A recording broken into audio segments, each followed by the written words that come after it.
समस्त को नमस्कार। बाइबल रो वाक्य द्वारा मु आपण मानक सहित कथबार्ता हेई पारुछि या बहुत आनंदर विषय अटे। सारा विश्व वर्तमान कोरोना हेतु बहुत जंत्रणा रे अछि।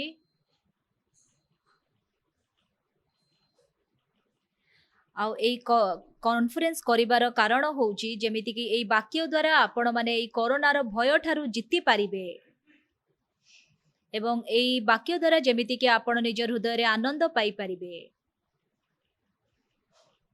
आज आमे लुक 10 पर्वर वाक्य पढ़िबा। लुक 10 पर्व खोलंतु। लुक 10 पर्व 25 पदरु आमे माने पढ़िबा।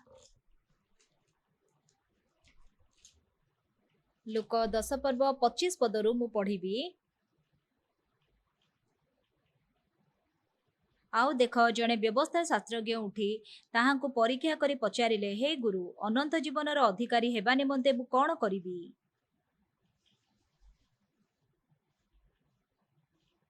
सेथिरे से तांको कहिले, व्यवस्था रे कोन लेखा अछि, तुम्हे किपरि पाठ करूअछ?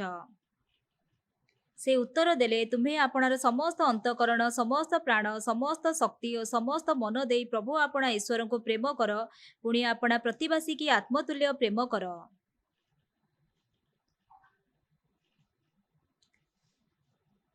सेथिरे से ताहांको कहिले, तुम्हे यथार्थ उत्तर देल, एहा कर, ताहा हेले तुम्हे जीवन पाइब।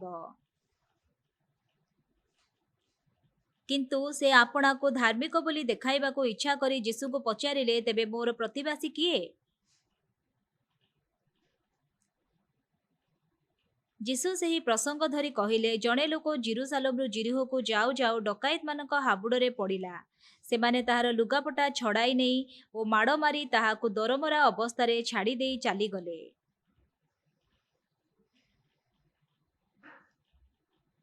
घटनाक्रमे जणे जाजक सेही बाट देई जाउथिले, आउ से ताहाको देखि बाटर आर पाख देई चाली गले। सेही प्रकारे जणे लेबीय मध्य से स्थान को ताहाको देखि बाटर आर पाख देई चाली गले। किंतु जणे समीरणीय पथिक ताहा निकट को आसी ताहाको देखि दयारे विगलित हेले एवं पाखको जाई ताहार क्षत सबुरे तैल और द्राक्षारस ढाली सेही सबु बांधी देले। आउ ताहाको आपणा बाहन उपरे बसाई ताहाको गोटे पांथशाला को घेनी जाई ताहार सेवा शुश्रूषा कले। तही आर दिन से दुईटी टंका बाहर करी पांथशालार कर्त्तांको देई कहिले, एहार सेवा शुश्रूषा कर, आउ जहा किछि अधिक खर्च करिवो ताहा मु बाहुडी आसीबा समय रे तुमको परिशोध करिबी। एही तीन जनक मध्यरु किए डकायत मानक हाबुडरे पड़िथिबा लोकटीर प्रतिवासी बोली मने करूअछ? से कहिले, जे ताहा प्रति दया कला से। यीशु ताको कहिले, जाओ, तुम्हे मध्य सेही प्रकार कर। मु 37 पद पर्यंत पढ़िली। गतकाली मु विश्राम बार विषय कहिथिली। वर्तमान अनेक लोक माने बाइबल पढ़ुछंती, किंतु विश्राम बारर प्रकृत अर्थ कौन ताहा से माने जानी नाहांती।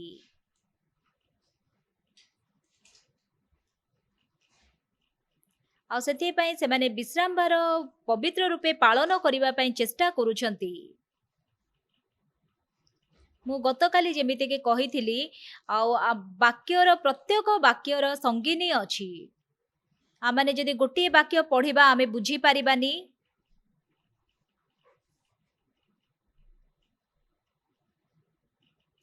किंतु जदि आपण से वाक्यर संगीनी खोजिबे तेबे आपण दुई पक्ष को जदि पढ़िबे ताहाले आपण अति स्पष्ट भाबरे ताहा बुझी पारिबे। आ जेमिति कि मु गतकाली कहिथिली, कोरियन बाइबल रे 1800 पृष्ठा अछि। सेठी गोटे भी मध्य छवि नाही, केवल भर्ती हेछि अक्षर रे। किछि मध्य न करिके जदि मु बाइबल पढ़िबा आरंभ करे तेबे गोटे दिन 6 दिन रे मु गोटे थर बाइबल पढ़ी पारे।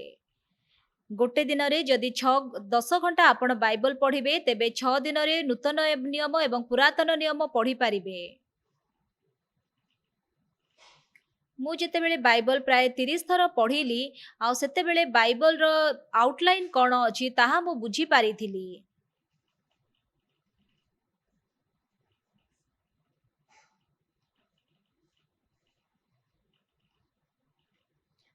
ଆଉ ସାଧାରଣତଃ ଲୋକମାନେ ଭାବନ୍ତି ଆମେମାନେ 10 ଆଜ୍ଞା ଭଲ ଭାବରେ ପାଳନ କଲେ ଆମେମାନେ ଆଶୀର୍ବାଦ ପ୍ରାପ୍ତ ହେବୁ।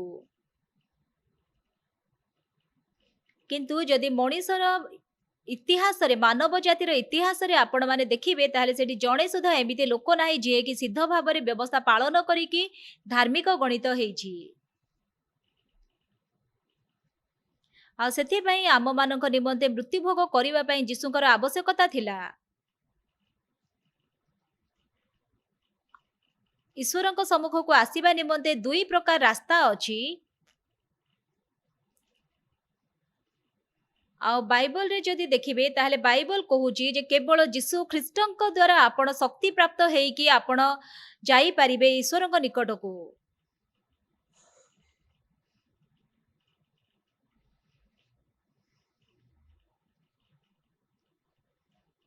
କିନ୍ତୁ ଅଧିକାଂଶ ଲୋକମାନଙ୍କର ଆତ୍ମିକ ଜୀବନ ହେଉଛି ଆଉ ମୁଁ ଯଦି ଚେଷ୍ଟା କରିବି, ମୁଁ ଯଦି ବିଶ୍ରାମବାର ପାଳନ କରିବି, ମୁଁ ଯଦି ଭଲ କାମ କରିବି ତାହେଲେ ମୁଁ ଈଶ୍ୱରଙ୍କ ସମ୍ମୁଖରେ ଠିଆ ହେଇପାରିବି। ମୁଁ ଆତ୍ମିକ ଜୀବନ ବିଷୟରେ ଅନେକ ପୁସ୍ତକ ପଢ଼ିଛି ଆଉ ଅନେକ ବଡ଼ ବଡ଼ ଲେଖକମାନଙ୍କର ବହି ମୁଁ ପଢ଼ିଛି। କାହିଁକି ବାଇବଲରେ ଯାହା ଲେଖାଯାଇଛି ସେଇ ସ୍ପଷ୍ଟ ସତ୍ୟ ସେମାନେ କହୁନାହାନ୍ତି।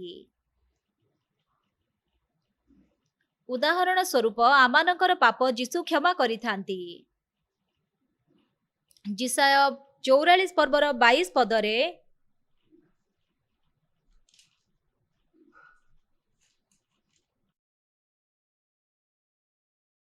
ଆମ୍ଭେ ତୁମ୍ଭର ଅଧର୍ମ ସବୁ ନିବିଡ଼ କୁହୁଡ଼ିର ନ୍ୟାୟ ଓ ତୁମ୍ଭର ପାପ ସବୁ ମେଘ ପରି ମାର୍ଜନା କରିଅଛୁ, ଆମ୍ଭ ନିକଟକୁ ଫେରି ଆସ। ଆଉ ଆମମାନଙ୍କର ପାପ 100% ଯୀଶୁଙ୍କ ଦ୍ୱାରା ସମାଧାନ ହେବା ଆବଶ୍ୟକ। ଆଉ ସେଥିପାଇଁ ମୁଁ ବ୍ୟବସ୍ଥା ପାଳନ କରିବା ଦ୍ୱାରା, ମୁଁ କିଛି କରିବା ଦ୍ୱାରା ତାହା କେବେ ମଧ୍ୟ ସମାଧାନ ହେଇପାରିବନି। ଆଜି ଆମେମାନେ ଯେଉଁ ଡକାୟତ ମାନଙ୍କ ହାବୁଡ଼ରେ ପଡ଼ିଥିବା ଲୋକର ବାକ୍ୟ ଶୁଣିଲୁ, ଏଇ ବ୍ୟକ୍ତି କ'ଣ କରିବାରୁ ସେ ଉଦ୍ଧାର ପାଇପାରିଲା?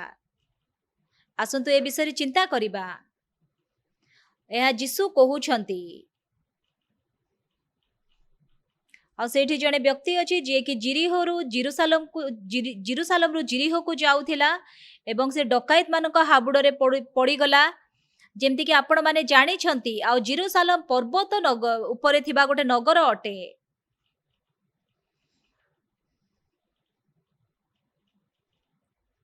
ଆଉ ଯେ ସେଇ ଜିରୁସାଲମ ନଗରରେ ଦାଉଦ ବାସ କରିବା ପୂର୍ବରୁ ସେଟା ଜିବୁସିୟ ମାନଙ୍କର ନଗର ଥିଲା। ଆଉ ସେ ଜିବୁସିୟ ନଗର ଲୋକମାନେ କ'ଣ କହିଲେ ଜାଣିଛନ୍ତି କି? ଆଉ ତ ଦାଉଦ ତମେ ଆମକୁ ହରେଇ ପାରିବନି, ଆମର ଅନ୍ଧ ଆଉ ଛୋଟା ମାନେ ବି ତମକୁ ମାରିଦେଇ ପାରିବେ। କାହିଁକି ନା ଯୋଉ ସେ ଜିବୁସିୟ ମାନଙ୍କର ନଗର ଥିଲା ସେଟା ଗୋଟେ ପାହାଡ଼ ଉପରେ ଥିଲା। ଆଉ ଯଦି ଇସ୍ରାଏଲର ଇତିହାସ ଆପଣମାନେ ଦେଖିବେ, ସେଠି ଅନେକ ଗୁଡ଼େ ନଗରକୁ ସେମାନେ ଅଧିକାର କରିଛନ୍ତି।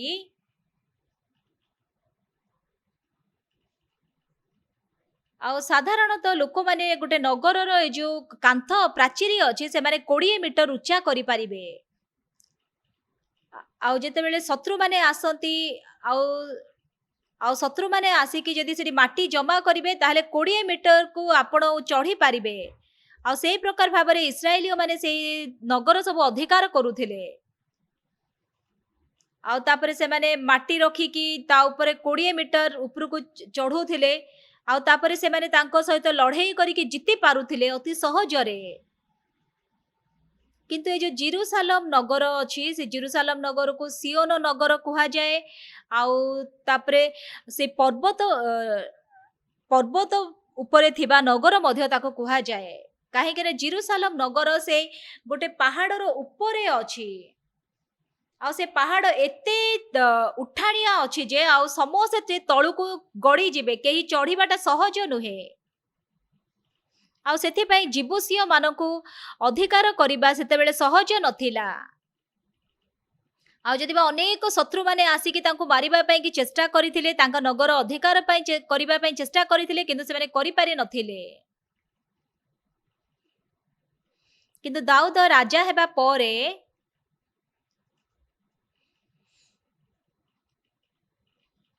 ପରମେଶ୍ୱରଙ୍କର ଗୋଟେ ଯୋଜନା ଥିଲା, ସେ ଜିବୁସିୟ ନଗରରେ ଦାଉଦଙ୍କର ନଗର ସ୍ଥାପନ କରିବା ନିମନ୍ତେ।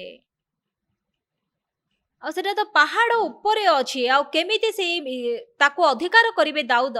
ଆଉ ସେତେବେଳେ ଦାଉଦ ଚିନ୍ତା କଲେ,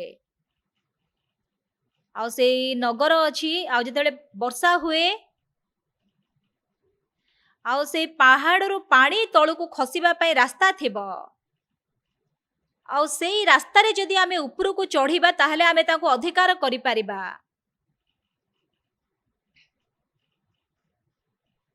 ଆଉ ସେଥିପାଇଁ କି ସେ ପାଣି ଯୋଉ ରାସ୍ତାରେ ତଳକୁ ଖସେ, ଆଉ ସେଇ ପାଣିର ରାସ୍ତାରେ ସେମାନେ ଉପରକୁ ଯାଇକି ତାଙ୍କୁ ଆକ୍ରମଣ କରିକି ହରଉଛନ୍ତି। ଯଦି ଆପଣ ଭଲ ଭାବରେ ବାଇବଲ ପଢିବେ ତେବେ ସେ ବିଷୟରେ ଆପଣ ଜାଣିପାରିବେ। ମୁଁ ଗୋଟେ ଥର ଇସ୍ରାଏଲକୁ ଯାଇଥିଲି, ଆଉ ଯେତେବେଳେ ଜିରୁସାଲମକୁ ଆମେ ବୁଲିବାକୁ ଯାଇଥିଲୁ, ସେତେବେଳେ ଆମେ ଗୋଟେ ଟୁରିଷ୍ଟ ବସରେ ଯାଇଥିଲୁ। ଆଉ ଆଉ ସେଇ ସେଟା ଟିକେ ପୁରୁଣା ବସ୍ ଥିଲା, ଆଉ ସେଥିପାଇଁ ସେଟା ଗଲା ବେଳକୁ ରାସ୍ତାରେ ସେଟା ବେଶୀ ଗରମ ହେଇଗଲା। ସେଥିପାଇଁ ଆମେ ସେଠି ଟିକେ ସମୟ ଅଟକିକି ତାପରେ ପୁଣି ଯାଇଥିଲୁ। ଆଉ ବର୍ତ୍ତମାନ ଏଇ ଲୋକ ଜିରୁସାଲମରୁ ଜିରିହୋକୁ ଯାଉଛି। ଆଉ ଜିରିହ ହଉଛି ଗୋଟେ ନଗର ଯୋଉଟା କି ସମୁଦ୍ରର ସ୍ଥଳ ସହିତ ସମାନ ଅଛି। ଆଉ ଜିରିହ ନଗରରେ ସେଠି ବହୁ ଜିତ ବୃକ୍ଷ ଅଛି, ଆଉ ବହୁତ ପ୍ରକାର ଗଛ ଅଛି। ଆଉ ସେଥିପାଇଁ ବର୍ତ୍ତମାନ ସେ ଜିରୁସାଲମରୁ ଜିରିହକୁ ଯାଉଛି, ସେ ପାହାଡିଆ ରାସ୍ତା ଦେଇକି ଯାଉଛି ଓହ୍ଲେଇକି। ଆଉ ସେ ରାସ୍ତାରେ ସେ ଡକାୟତ ମାନଙ୍କ ହାବୁଡରେ ପଡୁଛି। ଆଉ ଯୀଶୁ ବର୍ତ୍ତମାନ ଏଇ କାହାଣୀ କହୁଛନ୍ତି, ଆଉ ଏ ଡକାୟତ ମାନେ ତାକୁ ମାରୁଛନ୍ତି, ଆଉ ତାର ସବୁ ବସ୍ତ୍ର କାଢି ନଉଛନ୍ତି, ତାକୁ ଦରମରା କରି ଫୋପାଡି ଦଉଛନ୍ତି। ଆଉ ବର୍ତ୍ତମାନ ଏଇଠି ଜଣେ ବ୍ୟବସ୍ଥା ଶାସ୍ତ୍ରଜ୍ଞ ଅଛନ୍ତି, ଆଉ 10 ପର୍ବ ଦେଖନ୍ତୁ 25 ପଦରେ, ଆଉ ଦେଖ ଜଣେ ବ୍ୟବସ୍ଥା ଶାସ୍ତ୍ରଜ୍ଞ ଉଠି ତାହାଙ୍କୁ ପରୀକ୍ଷା କରି ପଚାରିଲେ, ହେ ଗୁରୁ, ଅନନ୍ତ ଜୀବନର ଅଧିକାରୀ ହେବା ନିମନ୍ତେ ମୁଁ କଣ କରିବି?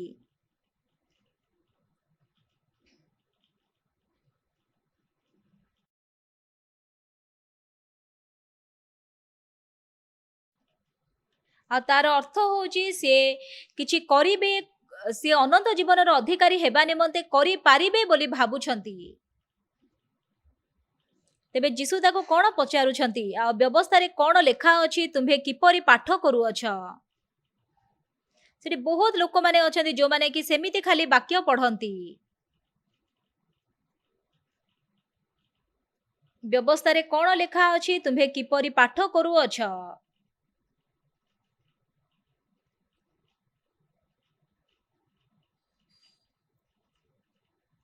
ତାର ଅର୍ଥ ହଉଛି ଏଇ ବ୍ୟବସ୍ଥାକୁ ଏଇ ଉପାୟରେ ମଧ୍ୟ ଆପଣ ପଢିପାରିବେ, ଏଇ ଉପାୟରେ ମଧ୍ୟ ପଢିପାରିବେ। ଆଉ ଏ ବିଷୟ ଯୀଶୁ ତାଙ୍କୁ ବର୍ତ୍ତମାନ କହୁଛନ୍ତି।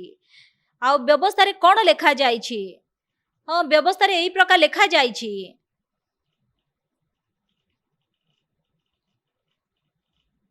ଆଉ ବ୍ୟବସ୍ଥାରେ କଣ ଲେଖା ଅଛି ଏବଂ ତୁମ୍ଭେ ତାହା କିପରି ପାଠ କରୁଅଛ? ଯୀଶୁ ଏ ପ୍ରକାର ପ୍ରଶ୍ନ ପଚାରୁଛନ୍ତି। ଯଦି ଆପଣ ଖାଲି ଉପର ଭାଗରେ ଯଦି ବାଇବଲ ଜାଣିବେ, ଯଦି ଉପର ବାଇବଲ ଖାଲି ଜାଣିବେ, ତାପରେ ନିଜ ଇଚ୍ଛା ଅନୁସାରେ ଚିନ୍ତା ଅନୁସାରେ ଆପଣ କହିବେ ହଁ ବାଇବଲ ଏଇ ପ୍ରକାର ଅଟେ। ଯଦି ବା ସମାନ ବାଇବଲ ଅଛି, ଆଉ କିନ୍ତୁ ତାଙ୍କର ମନ୍ତବ୍ୟ ଭିନ୍ନ ଥାଏ, ସେଥିପାଇଁ ବିଭିନ୍ନ ପ୍ରକାର ଡେନୋମିନେସନ ଅଛି। ଆଉ କୋରିଆରେ ପ୍ରେସବାଇଟେରିଆନରେ 200 ଡିନୋମିନେସନ ଅଛି। ସେମାନଙ୍କ ପାଖରେ ସମାନ ବାଇବଲ ଅଛି, କାହିଁକି ନା ତାଙ୍କର ଚିନ୍ତା କରିବାର ଆଙ୍ଗଲ ହଉଛି ଭିନ୍ନ। ଯଦି ଆପଣ ଆତ୍ମିକ ଜୀବନ ବଞ୍ଚିବାକୁ ଇଚ୍ଛା କରୁଛନ୍ତି, ଆପଣ ବାଇବଲ ଅତି ସ୍ପଷ୍ଟ ଭାବରେ ଜାଣିବା ଆବଶ୍ୟକ। ଆଉ ବାଇବଲ କଣ କହିବାକୁ ଇଚ୍ଛା କରୁଛି ତାର ଉଦ୍ଦେଶ୍ୟ ଆପଣ ଜାଣିବା ଆବଶ୍ୟକ। ଅଧିକାଂଶ ଲୋକମାନେ ସେମାନେ ବାଇବଲ ପଢନ୍ତିନି। ମୁଁ ଅନେକ ପାଷ୍ଟର ମାନଙ୍କୁ ଭେଟିଛି, ସେମାନେ ଗଭୀର ଭାବରେ ବାଇବଲ ପଢନ୍ତିନି। आ बाइबल होची 1800 पृष्ठा आ मु जदि बाइबल किछि मध्य न करिकी पढ़ी गोटे सप्ताह ताहले 6 दिन रे गोटे थर बाइबल पढ़ी हे जाए आ मु सेति पई कि बारंबार किछि न करिकी आ सप्ताह सारा मु बाइबल पढ़ी थाए आ जते बेले मु कम से कम 30 थर बाइबल पढ़िली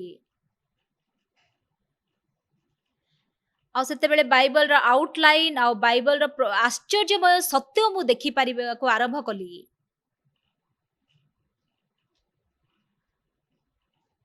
आ यात्रा पुस्तक रे 19 पर्व रे जीसु ईश्वर एई प्रकार कहउछंती इस्राएलियो माननकु आ यात्रा पुस्तक 20 पर्व रे एई प्रकार लिखा जाई छी आ तुमे जदि समस्त मोर व्यवस्था पालन करिवो तेबे तुम्हे आम्भ निमंते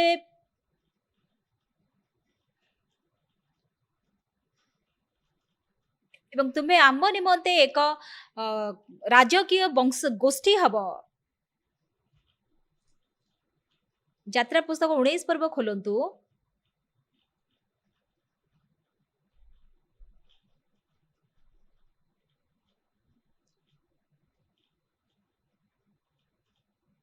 5 पद देखंतु यात्रा पुस्तक 19 पर्वर 5 पद एबे तुम्हे माने जेबे आम्भ रबरे मनोयोग करिवो आम्भ नियम पालन करिवो तेबे तुम्हे माने समस्त लोकक अपेक्षा आम्भ निजर संचित धन हेबो कारण समस्त पृथ्वी आम्भर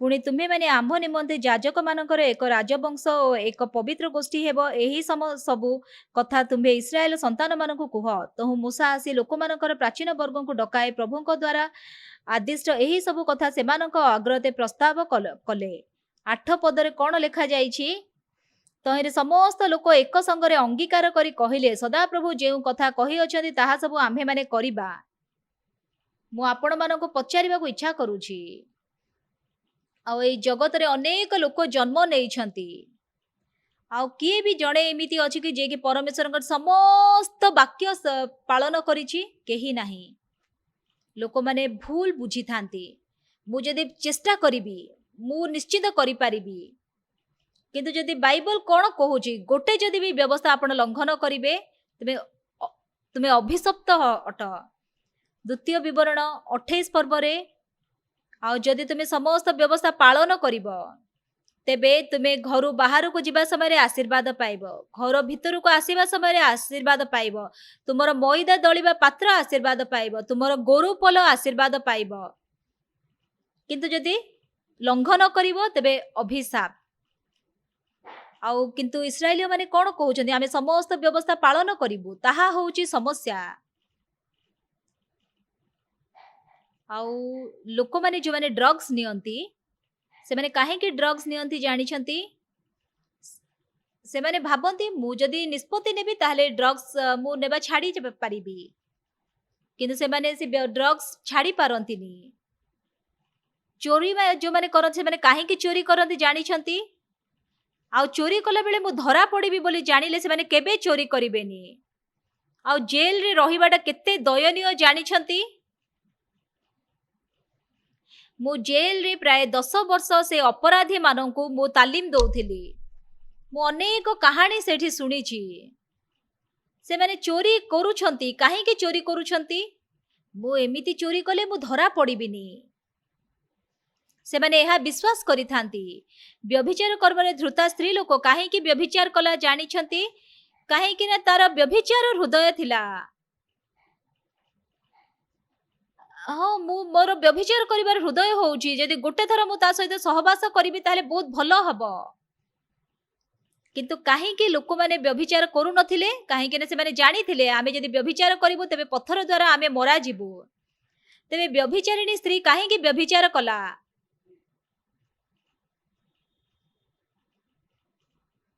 आ काहे कि से भाबुची मु जदि करिबी ताहले व्यभिचार लाइट बंद करिके ताहले केही मध्य मते चिन्ही पारिबेनी आउ लोक माने जो माने अपराध करिकी जेल जानती तांकर गोटे समान चिंता अछि मु एमिति कले मु धरा पड़िबिनी ଆଉ ଯଦି ସେ ବ୍ୟଭିଚାରିଣୀ ସ୍ତ୍ରୀ ଜାଣିଥାନ୍ତା ମୁଁ ଧରା ପଡ଼ିବି, ସେ କେବେ ମଧ୍ୟ ବ୍ୟଭିଚାର କରିନଥାନ୍ତା। ତାକୁ ତ ପଥର ଫୋପାଡ଼ିକି ମାରି ଦିଆଯିବ, ତାହେଲେ ସେ କାହିଁକି କରନ୍ତା? ମୁଁ ଏମିତି କରିକି କେବେ ମରିବିନି ବୋଲି କହିକି ସେ ଭାବୁଛି। ଆଉ କଣ ପାଇଁ କି ଲୋକମାନେ ଜୁଆ ଖେଳନ୍ତି ଜାଣିଛନ୍ତି? ଆଉ କେହି ମଧ୍ୟ ଲୋକ ନାହିଁ ଯିଏକି ଜୁଆ ଖେଳିକି ହାରିବା ପାଇଁ ଇଚ୍ଛା କରେ। ସେମାନେ ଟଙ୍କା ରୋଜଗାର କରିବାକୁ ଇଚ୍ଛା କରନ୍ତି ଜୁଆ ଖେଳିକି। ଆଉ ତାଙ୍କର ହୃଦୟରେ ଗୋଟେ ଚିନ୍ତା ଥାଏ ଯେ ଆମେ ନିଶ୍ଚିନ୍ତ ଜିତିବୁ, ଆଉ ଏଇଥରକ ମୁଁ ଖେଳିଲେ ମୁଁ ଜିତିବି। ଆଉ ସେଥିପାଇଁ କି ତାଙ୍କ ପୁଅର କଲେଜର ଆଡମିସନ ଫିସ୍ ଆଣିକି ସେମାନେ ଜୁଆ ଖେଳନ୍ତି। ଆଉ ମୁଁ ଯଦି ଜିତିଯିବି ଏଇ ଟଙ୍କା, ତାହେଲେ ଯେତେ ବି ଟଙ୍କା ମିଳିବ ମୁଁ ସବୁ କାମ କରିପାରିବି। ଆଉ ଯଦି ବା ତାଙ୍କର ସ୍ତ୍ରୀ ବର୍ତ୍ତମାନ ହସ୍ପିଟାଲରେ ଆଡମିସନ ହେଇଛି, ଆଉ ତାଙ୍କର ଅପରେସନ ପାଇଁ ଟଙ୍କା ଦରକାର ଅଛି, କିନ୍ତୁ ସେ ଟଙ୍କା ଆଣିକି ସେ ଜେଲରେ ସେ ଜୁଆ ଖେଳିଥାନ୍ତି। ଆଉ ମୁଁ ଜୁଆ ଖେଳିଲେ ଏଇଟା ଡବଲ ହେଇଯିବ। ଆଉ ଯଦି ମୁଁ ହାରିଯିବି, ଆଉ ମୋର ସ୍ତ୍ରୀ ତ ମରିଯିବ, ମୁଁ ତାଙ୍କର ଟଙ୍କା ଦେଇପାରିବିନି। କିନ୍ତୁ ସେମାନେ ସେ ପ୍ରକାର ଚିନ୍ତା କରନ୍ତିନି। ସେମାନେ ଭାବନ୍ତି ମୁଁ କରିପାରିବି, କିନ୍ତୁ ହାରିଯାଆନ୍ତି। ତାପରେ କାନ୍ଦିବେ, ତାଙ୍କ ଘର ଉଡ଼ିଯିବ। ନାଇଁ ଏଥରକ ମୁଁ ନିଶ୍ଚିନ୍ତ ଜିତିବି, ନା ଏଥର ମୁଁ ଜିତିବି। ଆଉ ସେଥିପାଇଁ କି ସେମାନେ ଜୁଆଡ଼ି ହେଇଯାଆନ୍ତି। ଆଉ କିନ୍ତୁ ଯଦି ସେମାନେ ଆଉ ଟିକେ ଭଲ ଭାବରେ ଚିନ୍ତା କରିବେ ଯେ ହେଇପାରେ ମୁଁ ଏଥରକ ହାରିଯିବି, ତାହେଲେ ସେମାନେ କେବେ ଖେଳିବେନି। କିନ୍ତୁ ମୁଁ ଜିତିବି ବୋଲି ସେ ଚିନ୍ତାରେ ସେମାନେ ଧରା ଯାଇଥିବାରୁ ସବୁବେଳେ ଖେଳିଥାନ୍ତି। ଆଉ ସେଥିପାଇଁ ତାଙ୍କ ପୁଅର ଆଡମିସନ ଟଙ୍କା, ତାଙ୍କ ସ୍ତ୍ରୀର ଅପରେସନ ହେବାର ଟଙ୍କା ସବୁ ଆଣିକି ସେମାନେ ଜୁଆ ଖେଳନ୍ତି। ଆଉ ମୁଁ ଜିତିବି ବୋଲି କହିକି ତାଙ୍କର ସେଇ ହୃଦୟକୁ ସେମାନେ ବିଶ୍ୱାସ କରନ୍ତି, ଆଉ ସେମାନେ ଜୁଆ ଖେଳନ୍ତି।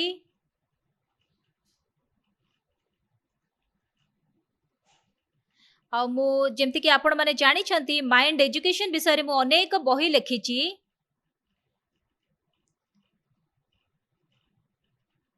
ଆଉ ମୁଁ 2007 ମସିହାରେ ଆଉ ଚାଇନିଜ ୟୁଥ ମାନଙ୍କର ପାଇଁକି ମୁଁ ଲେକ୍ଚର ଦେବା ପାଇଁକି ମୁଁ ନିମନ୍ତ୍ରିତ ହେଇଥିଲି, କିନ୍ତୁ ମୁଁ ସେଠୁକୁ ଯାଇପାରିଲିନି। କିନ୍ତୁ 2009 ମସିହା ଡିସେମ୍ବର ମାସରେ ଆଉ ମୁଁ ସେଥିପାଇଁ କି ଆଉ ଚାଇନିଜ ୟୁଥ ଲିଗ୍ର ହେଡ କ୍ୱାର୍ଟର୍ସକୁ ମୁଁ ଯାଇଥିଲି।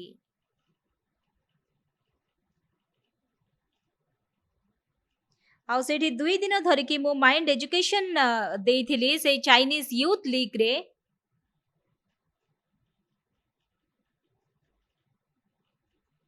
ଆଉ ସେତେବେଳକୁ ସେଇ ଚାଇନିଜ ୟୁଥ ଲିଗ୍ ଆଉ ସେମାନେ ତାଙ୍କର ସମସ୍ତ ୟୁଥ ମାନଙ୍କୁ ଆମ ହସ୍ତରେ ସମର୍ପଣ କରିବା ପାଇଁ ଇଚ୍ଛା କଲେ।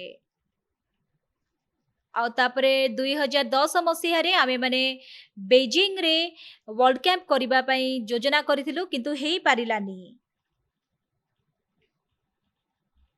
ଆଉ କିଛି ଦିନ ପରେ ଗୋଟେ ପବ୍ଲିशिଂ ହାଉସ୍ ମତେ ଚାଇନାରୁ ଫୋନ କରିଥିଲେ। ଆଉ ଆପଣ ଯୋଉଟା ଚାଇନିଜ ୟୁଥ ଲିଗ୍ରେ ଯୋଉଟା ଆପଣ ଲେକ୍ଚର ଦେଇଥିଲେ ସେଟା ବହୁତ ଭଲ। ଆମେ ସେଇଟା ପବ୍ଲିଶ କରିବା ପାଇଁ ଚାହୁଁଛୁ ଗୋଟେ ବହି କରିକି, ଆଉ କିନ୍ତୁ ସ୍କ୍ରିପ୍ଟ ହଉଛି ବହୁତ ଅଳ୍ପ। ଆଉ ଯଦି ଆପଣ ଆଉ ଟିକେ ଅଧିକ କଣ୍ଟେଣ୍ଟ ଦେବେ ତାହେଲେ ଆମେ ସେଟା ପବ୍ଲିଶ କରିବୁ। ମୁଁ କହିଲି ହଉ ଠିକ ଅଛି। ଆଉ ମୁଁ ଆହୁରି ଅଧିକ ସେଠି ସବୁ କଣ୍ଟେଣ୍ଟ ଲେଖିଲି, ଆଉ ତାପରେ ଆମେ ଗୋଟେ ବହି କଲୁ। ଆଉ ଆମେ ଚାଇନାରେ ସେଟା ପବ୍ଲିଶ କଲୁନି, କିନ୍ତୁ କୋରିଆରେ ପବ୍ଲିଶ କରିଥିଲୁ। ଆଉ ସେ ବହିଟା ବେଷ୍ଟ ସେଲର ହେଇଗଲା। ଆଉ ଯେତେବେଳକୁ ସେଇ ବହି ମୁଁ ଲେଖିଲି, ଆଉ ସେ ମାଇଣ୍ଡ ଲେକ୍ଚର ବହିରେ ୟୁଥ ମାନଙ୍କର ହୃଦୟ ବିଷୟରେ ମୁଁ ଲେଖିଥିଲି। ଆଉ ମୁଁ ଯେତେବେଳେ ବାଇବଲ ପଢିଥାଏ, ଆଉ ମୁଁ ଗର୍ବ କଲା ପରି ଦେଖାଯାଉଛି। ଆଉ ମୋର ନାତୁଣୀ ସିଏ ଆଉ ପ୍ରେସିଡେଣ୍ଟ ଟ୍ରମ୍ପଙ୍କର ପ୍ରେସିଡେନ୍ସିଆଲ ଆୱାର୍ଡ ପାଇଛନ୍ତି। ଆଉ ମୋର ଝିଅ ମୋର ନାତୁଣୀ ସହିତ ଗୋଟେ ମ୍ୟାଗାଜିନ୍ ଇଣ୍ଟରଭ୍ୟୁ ନେଇଥିଲେ। ଆଉ କେମିତି ତମେ ପ୍ରେସିଡେଣ୍ଟ ଟ୍ରମ୍ପଙ୍କର ପୁରସ୍କାର ପାଇଲ? ଆଉ ସେ କହିଲେ, ଆଉ ମୋ ବାପାଙ୍କୁ ଆମ ଜେଜେବାପା ଯାହା କହନ୍ତି ଆମ ବାପା ସବୁ କରନ୍ତି। ମୁଁ ଗୋଟେ ଥର ବି ଦେଖିନି ଆମ ବାପା ଆମ ଜେଜେବାପାଙ୍କର କଥା ଅବାଧ୍ୟ ହେବାର।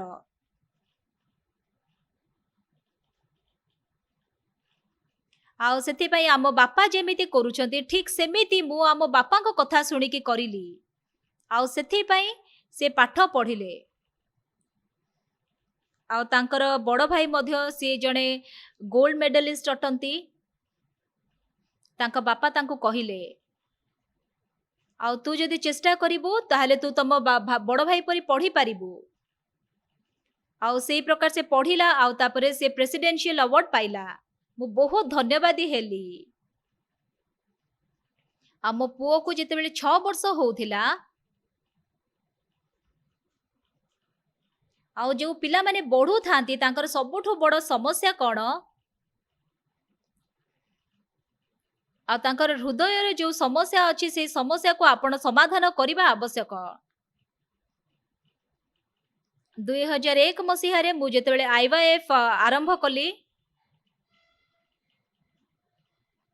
IYF ହେଉଛି ଗୋଟେ ଏଇ ପ୍ରକାର ୟୁଥ ଅର୍ଗାନାଇଜେସନ ଯୋଉଠିକି ଆମେ ମାନେ ଯୁବକ ମାନଙ୍କୁ ତାଲିମ ଦେଇଥାଉ।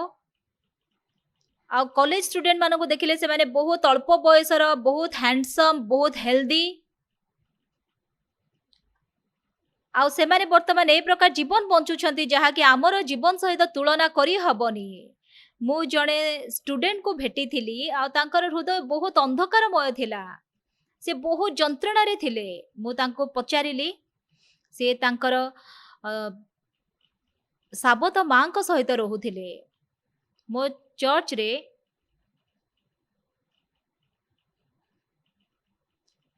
ଆଉ ସିଓଲରେ ବର୍ତ୍ତମାନ ଡିଭୋର୍ସ ରେଟ୍ 40% ହେଇଯାଇଛି। ଆମ ଚର୍ଚ୍ଚରେ ଡିଭୋର୍ସ ରେଟ୍ ହେଉଛି 0.001%। କାହିଁକି ନା ଆମର ଚର୍ଚ୍ଚରେ ସେମାନେ ଡିଭୋର୍ସ ହେଇଥାନ୍ତି କିନ୍ତୁ ଆମ ଚର୍ଚ୍ଚକୁ ଆସିଲା ପରେ ପୁଣି ସେମାନେ ୟୁନାଇଟ୍ ହେଇଯାଉଛନ୍ତି। ଆମର ଚର୍ଚ୍ଚରେ ବହୁତ କଷ୍ଟରେ ଲୋକମାନେ ଡିଭୋର୍ସ ଦିଅନ୍ତି। ଆଉ ଯେତେବେଳେ ସେ ଷ୍ଟୁଡେଣ୍ଟ ମାନଙ୍କର ହୃଦୟର ଯନ୍ତ୍ରଣା ମୁଁ ଯେତେବେଳେ ଜାଣିପାରିଥିଲି,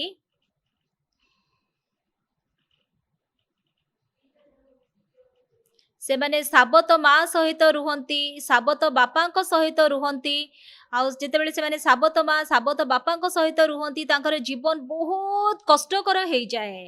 ଆଉ ସେମାନେ ତାଙ୍କର ସାବତ ମା ସାବତ ବାପାଙ୍କୁ ମାରିବା ପାଇଁ ମଧ୍ୟ ଇଚ୍ଛା କରିଥାନ୍ତି। ଆମେ ଗୋଟେ ମ୍ୟାଗାଜିନ୍ ଆରମ୍ଭ କଲୁ। ସେ ମ୍ୟାଗାଜିନ୍ର ନାଁ ହେଉଛି ଟୁମୋରୋ। ଆଉ ସେଟା ମାଇଣ୍ଡ ଏଜୁକେସନ ବିଷୟରେ ଗୋଟେ ମ୍ୟାଗାଜିନ୍। ଆଉ ସେଟା କୋରିଆରେ ଆମେ ମାନେ ପବ୍ଲିଶ କରୁଛୁ। ଆଉ ଯେତେବେଳେ ଆମେ ମାନେ ଟୁମୋରୋ ମ୍ୟାଗାଜିନ୍ ପବ୍ଲିଶ କରୁଛୁ,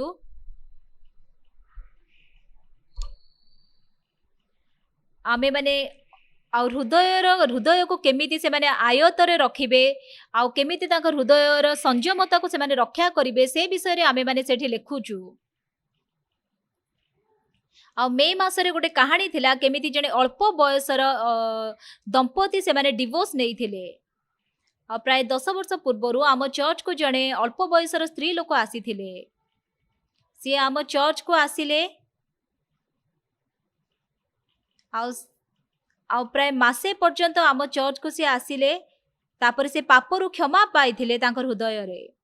ଆଉ ତାଙ୍କର ଜୀବନ ସମ୍ପୂର୍ଣ୍ଣ ଭାବରେ ବଦଳି ଗଲା। ସିଏ ବହୁତ ଖୁସି ହେଲେ। ଆଉ ଗୋଟେ ଥର ସିଏ ମୋ ସହିତ ସହଭାଗିତା କରିବା ପାଇଁ ଇଚ୍ଛା କରିଥିଲେ। ଆଉ ମୁଁ ତାଙ୍କ ସହିତ ବସିଲି। ସେ ପ୍ରଥମ ଶବ୍ଦ ମୋତେ ଯାହା କହିଲେ, ସେ କହିଲେ 2 ବର୍ଷ ପୂର୍ବରୁ ମୁଁ ଡିଭୋର୍ସ ହେଇଯାଇଛି। ମୁଁ କହିଲି କାହିଁକି ତୁମେ ଡିଭୋର୍ସ ହେଲ? ସେ କହିଲେ ମୋର ସ୍ୱାମୀଙ୍କର ସ୍ୱଭାବ ମୋ ସହିତ ମିଶିଲାନି। ମୁଁ କହିଲି ତମର ସ୍ୱଭାବ ତମ ସ୍ୱାମୀଙ୍କ ସହିତ ମିଶିଲାନି ବୋଲି ଆପଣ ଡିଭୋର୍ସ ଦେଲେ? ସେ କହିଲେ ପାଷ୍ଟର ଆପଣ ମୋ ସ୍ୱାମୀଙ୍କୁ ଜାଣି ନାହାନ୍ତି। ଆଉ ପାଷ୍ଟର ଆପଣ ଥରେ ତାଙ୍କ ସହିତ ରହିବା ପାଇଁ ଇଚ୍ଛା କରନ୍ତୁ। ମୁଁ କହିଲି ମୁଁ କ'ଣ ପାଇଁ ତମ ସ୍ୱାମୀ ସହିତ ରହିବି? ମୁଁ ମୋ ସ୍ତ୍ରୀଙ୍କ ସହିତ ରହୁଛି। ଆଉ ସିଏ କହିଲେ ତାଙ୍କର ସ୍ୱାମୀଙ୍କର ସ୍ୱଭାବ ତାଙ୍କଠାରୁ ବହୁତ ଭିନ୍ନ, ସେଥିପାଇଁ ସେ ଡିଭୋର୍ସ ଦେଲେ। ମୁଁ ହସିଲି। ସେ କହିଲେ ପାଷ୍ଟର ଆପଣ କ'ଣ ପାଇଁ ହସୁଛନ୍ତି? ମୁଁ କହିଲି ତମେ ତ ମୋତେ ହସଉଛ। ମୁଁ ଆପଣଙ୍କୁ ହସେଇନି, ତମେ ମୋତେ ହସେଇଲ। ମୁଁ ତାଙ୍କୁ ଏକ୍ସପ୍ଲେନ୍ କଲି ଆପଣ ଗୋଟେ ଟିଭି କିଣୁଛନ୍ତି, आउ से टीवी जेतेबेले व्यवहार करूछंती आउ से टीवी रो शब्द बहुत अधिक होउची ताहले ताको अलिया गदारे फोपाड़ी दउछंती नाही आपण रिमोट कंट्रोल रे तार साउंड एडजस्ट करूछंती ठीक ना आउ जदि एसी गोटे इंस्टॉल करूछंती आउ जेतेबेले स्विच ऑन करूछंती सेतेबेले बहुत शीत लागुची आ मते बहुत ठंडा लागुची ताहले आपण सेटा बाहर करी फोपाड़ी दउछंती नाही आपण ताको रिमोट कंट्रोल रे एडजस्ट करूछंती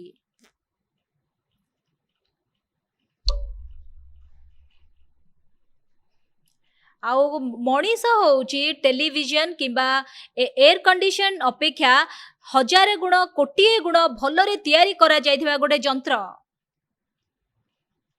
मनीष को जदि देखिबे मनीष बहुत आश्चर्यमय आ जदि बा लागुची आमर शरीर सेमिति खाली चालुची आमर हृदय सहित संपर्क न थाई कि किंतु आमानकर हृदय द्वारा आमानकर शरीर सब बेले प्रभावित हेई थाए आ बहुत सान बेलू मोर हृदरोगर समस्या थिला किंतु परमेश्वर मते संपूर्ण भाबरे सुस्थ कले आ किछि सप्ताह पूर्व मो इंचार्ज को जाइके वाक्य प्रचार करिवार थिला आमर चर्च रे सेठी जने डॉक्टर अछंती आ तांकर हॉस्पिटल इंचन रे अछि आ से मते कहले पास्टर आपण इंचन चर्च को जिबा पूर्वरु दीपहरे आम हॉस्पिटल को आसिकी जानतु मु कहले हां ठीक अछि मु जिबी आ किछि केते जण एल्डर मानक सहित मु सेठु को गली आ से गोटे इंजेक्शन आनिले आ मोर आंठू रे से इंजेक्शन देले आ से किछि टेस्ट कलेनी किछि नाही किंतु मते संगे संगे से इंजेक्शन देइथिले मोर बयस रे ए जॉइंट गुड़ाक आमर बयस लोकंकर दुर्बल हो जाए बोली से कहिथिले आ से कहिले आ ए इंजेक्शन बहुत भल आपणकर जॉइंट पाई आ तापरे से मोठू किछि रक्त नेले एवं 3 दिन पर से सब परीक्षा करिथिले आ से कहिले पास्टर आपणकर रक्तर आमे 20 प्रकार परीक्षा करिलु आ वर्तमान मते बहुत बयस हे गलानी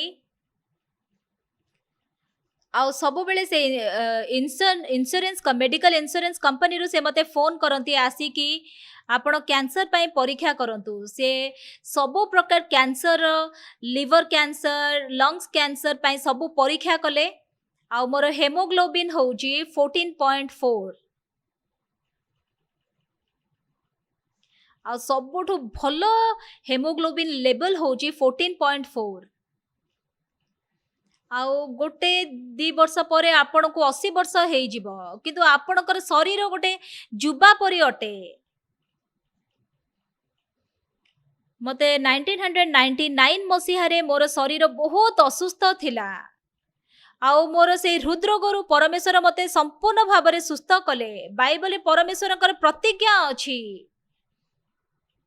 आउ जेतेबेले से प्रतिज्ञा अनुसार मु परमेश्वर निकट में प्रार्थना करे परमेश्वर मते संपूर्ण भाव में सुस्थ करिथांती बहुत लोक माने अछंती जो माने कि बाइबल खाली ऊपर भाग रे ऊपर ऊपर जानि छंती आ से माने केबे मध्य गभीर भाव में जाई के बाइबल को बुझंतीनी आउ आमानकर ए जो जीवन अछि सेई जीवन ए बाइबल रे अछि सेठी बहुत लोक माने अछंती आ जो माने कि बाइबल को खाली ऊपर देखिके निजर चिंता अनुसार से माने बंचंती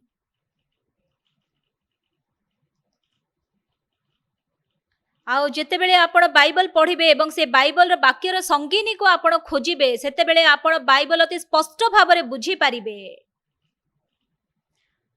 आउ चर्च मेंबर माने कोन पसंद करंती आउ से माने जेते मो पाखो को आसंती से माने बाइबल द्वारा तार समाधान पाई थांती आउ से माने जेते बेले बाइबल रे वाक्य अनुसार करंते तार से माने अनुग्रह पाइबार मु देखिछि लूका 10 पर्व रे सेठी जने व्यवस्था शास्त्रज्ञ अछि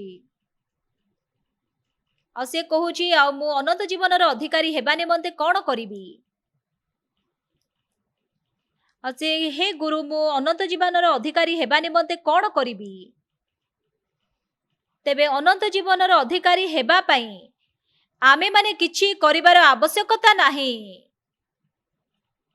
आमाने अनंत जीवन केवल अनुग्रह द्वारा पाई थाउ एफिसियो 2 पर्व रे आउ तुमे माने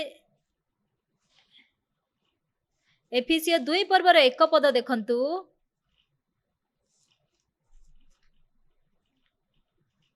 ଏହି ସଂସାରର ଭାବ ଅନୁସାରେ ପୁଣି ଆକାଶମଣ୍ଡଳର ରାଜ୍ୟର ଅଧିପତି ଅର୍ଥାତ୍ ଯେଉଁ ଆତ୍ମା ଏବେ ହିଁ ଅନାଜ୍ଞାବହ ସନ୍ତାନମାନଙ୍କଠାରେ କାର୍ଯ୍ୟ ସାଧନ କରୁଅଛି, ତାହାର ଇଚ୍ଛା ଅନୁସାରେ ତୁମ୍ଭେମାନେ ମଧ୍ୟ ପୂର୍ବରେ ଆଚରଣ କରି ଅପରାଧ ଓ ପାପରେ ମୃତ ଥିଲ। 3 ପଦ ଦେଖନ୍ତୁ। ସେହି ଅନାଜ୍ଞାବହ ସନ୍ତାନମାନଙ୍କ ସହିତ ଆମ୍ଭେମାନେ ସମସ୍ତେ ମଧ୍ୟ ଏକ ସମୟରେ ଆମ୍ଭମାନଙ୍କ ଶାରୀରିକ ଅଭିଳାଷ ଅନୁସାରେ ଜୀବନଯାପନ କରି ଶାରୀରିକ ଓ ମାନସିକ କାମନା ପୂର୍ଣ୍ଣ କରୁଥିଲୁ। ପୁଣି ଅନ୍ୟମାନଙ୍କ ପରି ସୁଦ୍ଧା ସ୍ୱଭାବତଃ କ୍ରୋଧର ପାତ୍ର ଥିଲୁ। ଆଉ ସେଠି କ'ଣ ଲେଖାଯାଇଛି? ତାହାର ଇଚ୍ଛା ଅନୁସାରେ ତୁମ୍ଭେମାନେ ମଧ୍ୟ ପୂର୍ବେ ଆଚରଣ କରି ଅପରାଧ ଓ ପାପରେ ମୃତ ଥିଲ।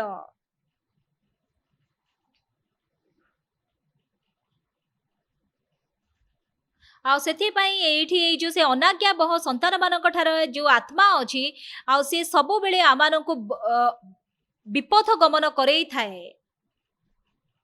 ଆଉ ଯଦି ଯୋହନ 13 2 ପଦରେ ଦେଖିଲେ, ଆଉ ସେଠି କ'ଣ ଲେଖାଯାଇଛି? ଆଉ ସେଠି ଲେଖାଯାଇଛି ଯେ ଆଉ ସେ ଶୈତାନ ଇସ୍କରିତୀୟ ଜିହୁଦାର ହୃଦୟରେ ଯୀଶୁଙ୍କୁ ବିକ୍ରୟ କରିବା ପାଇଁ ସଂକଳ୍ପ ଜାତ କରି ସାରିଥିଲା। ବର୍ତ୍ତମାନ ଅନେକ ଲୋକମାନେ ଯେଉଁମାନେ କି ବିଶ୍ୱାସ କରୁଛନ୍ତି ଯୀଶୁଙ୍କୁ, ସେମାନେ କ୍ରମାନ୍ୱୟ ଭାବରେ ଶୈତାନର ସ୍ୱର ଶୁଣୁଛନ୍ତି।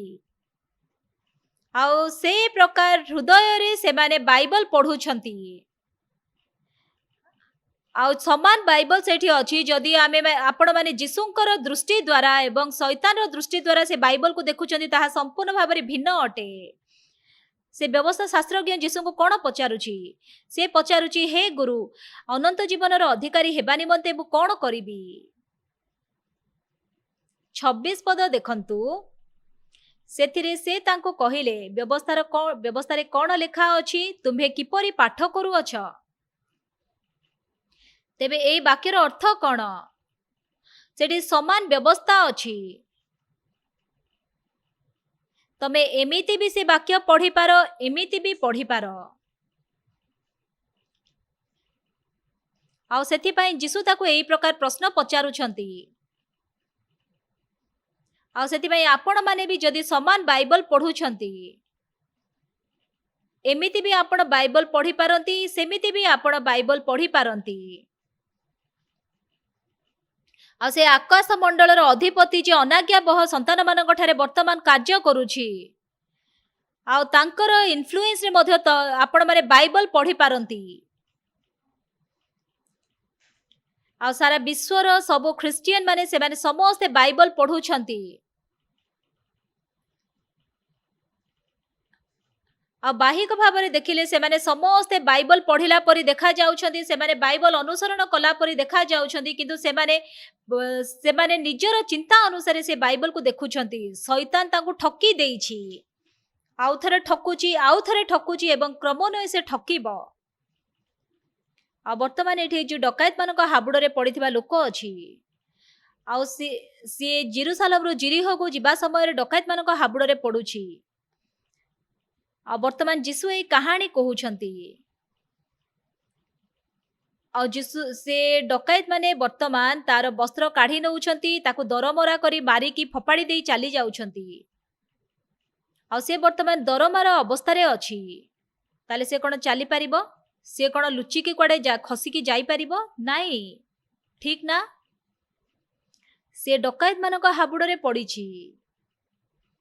ତାହେଲେ ୟାର ଅର୍ଥ କ'ଣ? ଏହା ହେଉଛି ମଣିଷ ମାନଙ୍କର ଆତ୍ମିକ ଜୀବନର ସ୍ଥିତି। ଆମେ ମାନେ ନିଜ ପାଇଁ କିଛି କରିବା ପାଇଁ ଅକ୍ଷମ ଅଟୁ। ଆମେନ୍, ଆମେନ୍। ଆଉ ଟିକେ ବିସ୍ତୃତ ଭାବରେ ମୁଁ ଆପଣମାନଙ୍କୁ ବୁଝେଇବି କି? ଆଉ ସେଇଠି ଜଣେ ଯାଜକ ତାକୁ ଦେଖିକି ଚାଲି ଯାଉଛନ୍ତି। ମୁଁ ପଚାରିବି, ଯେତେବେଳେ ସେ ଡକାୟତ ମାନଙ୍କ ହାବୁଡରେ ପଡିଥିବା ଲୋକକୁ ଦେଖିଲେ, ତାର ଅର୍ଥ କ'ଣ? ସେ ପାଖରେ କୋଉଠି ଡକାୟତ ଥିବ ନା? ହଁ, ସେଠି ନିଶ୍ଚିତ ଏ ପାଖରେ କୋଉଠି ଡକାୟତ ଥିବ। ମୁଁ ବି ଯଦି ଏଇଠୁକୁ ଯିବି ତାହେଲେ ମତେ ବି ସେମିତି ଅବସ୍ଥା କରିଦେବେ ସେମାନେ। ଆଉ ସେ ସେମିତି ନିଶ୍ଚିନ୍ତ ଚିନ୍ତା କରିଥିବେ। ଆଉ ସେଥିପାଇଁ ଯାଜକ ହେଲେ ସୁଦ୍ଧା ସେ ସେଇଠୁ ପଳେଇ ଯାଉଛନ୍ତି। ଆଉ ସେ କିଛି ମଧ୍ୟ ନ କହିକି ସେଇଠୁ ପଳେଇ ଗଲେ। ବୁଝିପାରିଲେ କି? ଠିକ ନା? ଆଉ କିନ୍ତୁ ଜଣେ ସମୀରଣୀୟ ପଥିକ ଆସୁଛନ୍ତି। ଆଉ ଯେତେବେଳେ ସେ ସେଇ ପାଖକୁ ଆସିଲେ, ଆଉ ଏଇ ସମୀରଣୀୟ ପଥିକ କିଏ? ସିଏ ହଉଛନ୍ତି ଯୀଶୁ। ଆଉ ସିଏ ଆମମାନଙ୍କ ନିମନ୍ତେ ମୃତ୍ୟୁ ଭୋଗ କରିବାକୁ ପ୍ରସ୍ତୁତ ଅଛନ୍ତି। ତେବେ ବାଇବଲ କଣ କହେ? ଆଉ ଯୀଶୁ ତାକୁ କଣ ପଚାରୁଛନ୍ତି? ବ୍ୟବସ୍ଥାରେ କଣ ଲେଖାଯାଇଛି? ତୁମ୍ଭେ କିପରି ପାଠ କରୁଅଛ? ଆଉ ଯେଉଁମାନେ ବ୍ୟବସ୍ଥା ପଢୁଛନ୍ତି, ଆଉ ସେମାନେ ଯେତେବେଳେ ଭଲ ଭାବରେ ଚିନ୍ତା କରିବେ, ସେମାନେ କହିବେ ମୁଁ ବ୍ୟବସ୍ଥା ପାଳନ କରିପାରିବିନି। ଆଉ ଯେତେବେଳେ ସେମାନେ ଜାଣିବେ ଯେ ମୁଁ ବ୍ୟବସ୍ଥା ପାଳନ କରିପାରିବିନି, ସେତେବେଳେ ସେମାନେ ଯୀଶୁଙ୍କର ଅନୁଗ୍ରହ ମାଗିବେ। ଆଉ ଯେଉଁ ଲୋକମାନେ ଭାବନ୍ତି ମୁଁ ବ୍ୟବସ୍ଥା ପାଳନ କରିପାରିବି, ସେମାନେ ନିଜେ ଚେଷ୍ଟା କରନ୍ତି ବ୍ୟବସ୍ଥା ପାଳନ କରିବା ପାଇଁ। ମୁଁ ଦଶ ଆଜ୍ଞା ପାଳନ କରିବି, ମୁଁ 10 ମାଂସ ଦେବି, ମୁଁ ଅଫରିଂ ଦେବି। ଆଉ ବ୍ୟବସ୍ଥା ପାଳନ କରିବା ଦ୍ୱାରା ସେଠି ଜଣେ ସୁଦ୍ଧା ଲୋକ ନାହିଁ ଯିଏକି ଉଦ୍ଧାର ପାଇଛି। ଯଦି ଆମେ ନିଜେ ଉଦ୍ଧାର ପାଇପାରିଥାନ୍ତେ, ତେବେ ଯୀଶୁଙ୍କର ଆବଶ୍ୟକତା କଣ ଥିଲା? ଏଠି ସବୁଠୁ ଗୁରୁତ୍ୱପୂର୍ଣ୍ଣ ବିଷୟ କଣ? ଏଇ ବ୍ରହ୍ମାଣ୍ଡରେ 2 ପ୍ରକାର ଲୋକ ଅଛନ୍ତି। ଆଉ ଜଣେ ହଉଛନ୍ତି ଉଦ୍ଧାରକର୍ତ୍ତା, ଆଉ ଜଣେ ଲୋକ ଯିଏକି ଉଦ୍ଧାର ପ୍ରାପ୍ତ ହେଇଥାଏ। ବୁଝିପାରିଲେ କି? ବୁଝିପାରୁଛନ୍ତି? ତେବେ ଯୀଶୁ ଉଦ୍ଧାରକର୍ତ୍ତା ନା ଯୀଶୁ ଉଦ୍ଧାର ପ୍ରାପ୍ତ ହେବା ଆବଶ୍ୟକ? ଯୀଶୁ ଉଦ୍ଧାରକର୍ତ୍ତା ନା? ଯୀଶୁ ଉଦ୍ଧାର କରନ୍ତି। ଆମେମାନେ ଉଦ୍ଧାରକର୍ତ୍ତା ନା ଆମେମାନେ ଉଦ୍ଧାର ପ୍ରାପ୍ତ ହେବା ଆବଶ୍ୟକ? ଆମେମାନେ କୋଉ ପକ୍ଷରେ ଅଛୁ? ଉତ୍ତର ଦିଅନ୍ତୁ। ଆମେମାନେ ଉଦ୍ଧାରକର୍ତ୍ତା? ଆଉ ହାତରେ ଆପଣ ସାଇନ୍ କରିକି ଦେଖାନ୍ତୁ। ଆମେମାନେ ଉଦ୍ଧାର ପାଇବା ଆବଶ୍ୟକ। ଠିକ ନା? ଆଉ ବର୍ତ୍ତମାନ ଯୁଗରେ ଅନେକ ଚର୍ଚ୍ଚର ପାଷ୍ଟର ମାନେ ସେମାନେ କଣ ଶିକ୍ଷା ଦଉଛନ୍ତି ଜାଣିଛନ୍ତି? ଆଉ ତୁମେ ମାନେ ସେଇ ଉତ୍ତମ ସମୀରଣୀୟ ପରି ହୁଅ। ସତରେ ସେମାନେ ବାଇବଲ ଜାଣି ନାହାନ୍ତି। ଆମେ ମାନେ କେମିତି ଅନ୍ୟମାନଙ୍କୁ ଉଦ୍ଧାର କରିପାରିବା? ଆମେ ତ ନିଜକୁ ମଧ୍ୟ ଉଦ୍ଧାର କରିପାରୁନୁ। ଆଉ ବାଇବଲରେ 2ଟା ବିଷୟ ଲେଖାଯାଇଛି। ଆଉ ସେଠି ଉଦ୍ଧାର ବିଷୟରେ ଲେଖାଯାଇଛି। ଆଉ ଯେହେତୁ କି ଜଣେ ଲୋକ ନିଜେ ଉଦ୍ଧାର କରିପାରିବନି ନିଜକୁ, ସେଥିପାଇଁ ଜଣ ଉଦ୍ଧାରକର୍ତ୍ତାଙ୍କର ଆବଶ୍ୟକତା ଅଛି। ସେଇ ସମୀରଣୀୟ ପଥିକ ହଉଛନ୍ତି ଉଦ୍ଧାରକର୍ତ୍ତା, ଯିଏକି ଉଦ୍ଧାର କରନ୍ତି। ଆଉ ସେ ଡକାୟତ ମାନଙ୍କ ହାବୁଡରେ ପଡିଥିବା ଲୋକ ହଉଛି ଜଣେ ଲୋକ ଯିଏକି ଉଦ୍ଧାର ପ୍ରାପ୍ତ ହେବା ଆବଶ୍ୟକ। କେହି ତାକୁ ଉଦ୍ଧାର ନ କଲେ ସେ ଉଦ୍ଧାର ପାଇପାରିବନି। ବାଇବଲରେ ଏ ବିଷୟ ଅତି ସ୍ପଷ୍ଟ ଭାବରେ ଲେଖାଯାଇଛି। ସେଠି ଜଣେ ସମୀରଣୀୟ ପଥିକ, ଆଉ ସେ ଯିବା ବେଳେ, ଆଉ ସିଏ ସେଠାକୁ ଆସିଲେ, ଆଉ ଆସି ତାହାକୁ ଦେଖି ବାଟରେ ଆଉ ଦେଖି ଦୟାରେ ବିଗଳିତ ହେଲେ ଏବଂ ପାଖକୁ ଯାଇ ତାହାର କ୍ଷତ ସବୁରେ ତୈଳ ଓ ଦ୍ରାକ୍ଷାରସ ଢାଳି ସେହି ସବୁ ବାନ୍ଧି ଦେଲେ। ଆଉ ତାହାକୁ ଆପଣା ବାହନ ଉପରେ ବସାଇ ତାହାକୁ ଗୋଟିଏ ପାନ୍ଥଶାଳାକୁ ଘେନି ଯାଇ ତାହାର ସେବା ଶୁଶ୍ରୂଷା କଲେ। ତହିଁ ଆର ଦିନ ସେ 2 ଟଙ୍କା ବାହାର କରି ପାନ୍ଥଶାଳାର କର୍ତ୍ତାଙ୍କୁ ଦେଇ କହିଲେ, ଏହାର ସେବା ଶୁଶ୍ରୂଷା କର, ଆଉ ଯାହା କିଛି ଅଧିକ ଖର୍ଚ୍ଚ କରିବ ତାହା ମୁଁ ବାହୁଡ଼ି ଆସିବା ସମୟରେ ତୁମ୍ଭକୁ ପରିଶୋଧ କରିବି। ଏଠାରେ ସେଇ ସମୀରଣୀୟ ପଥିକ ହଉଛନ୍ତି ଉଦ୍ଧାରକର୍ତ୍ତା। ବୁଝିପାରିଲେ କି? ସିଏ ହଉଛନ୍ତି ଯୀଶୁ। ଏବଂ ତାପରେ ଯିଏକି ଡକାୟତ ମାନଙ୍କ ହାବୁଡରେ ପଡିଥିବା ଲୋକ ଅଛି, ସିଏ ହଉଛି ଆମମାନଙ୍କର ପ୍ରତିଛବି। ଠିକ କି? ବୁଝିପାରୁଛନ୍ତି? ମୁଁ ଆପଣଙ୍କୁ ପଚାରିବି, ଏଇଠି ଯୋଉ କାହାଣୀ ଅଛି, ଆଉ ଯୋଉ ଡକାୟତ ମାନଙ୍କ ହାବୁଡରେ ପଡିଥିବା ଲୋକ ଉଦ୍ଧାର ପାଉଛି, ସିଏ କଣ କରିଛି? କିଏ କିଏ କହିପାରିବେ? ହାତ ଉଠାନ୍ତୁ। ସେ କଣ କରିଲା? ସେ କଣ କରିଲା? से कौन करिला? से किछि मध्य करिनी। ठीक कहली? ठीक कि? से किछि करिनी। उद्धार 100% जीशु ख्रीष्टଙ୍କ द्वारा सफल हेइथाए। आमे माने जदि सेठी टिके भी हाथ मिसेइबा सेरा उद्धार नुहे, आउ सेटा साहाज्य। बुझी पारिले? आ मु जदि काहाको गोटे साहाज्य कली, आ मु भी मध्य किछि कली, सी भी मध्य मते साहाज्य कले, सेटा उद्धार नुहे, सेटा होची साहाज्य। मु पहरिबा पई जाईची, मु पहरुची, बहुत हालिया लागुची, आउ जड़े मते टिके ठेली देले, सेटा उद्धार ना साहाज्य?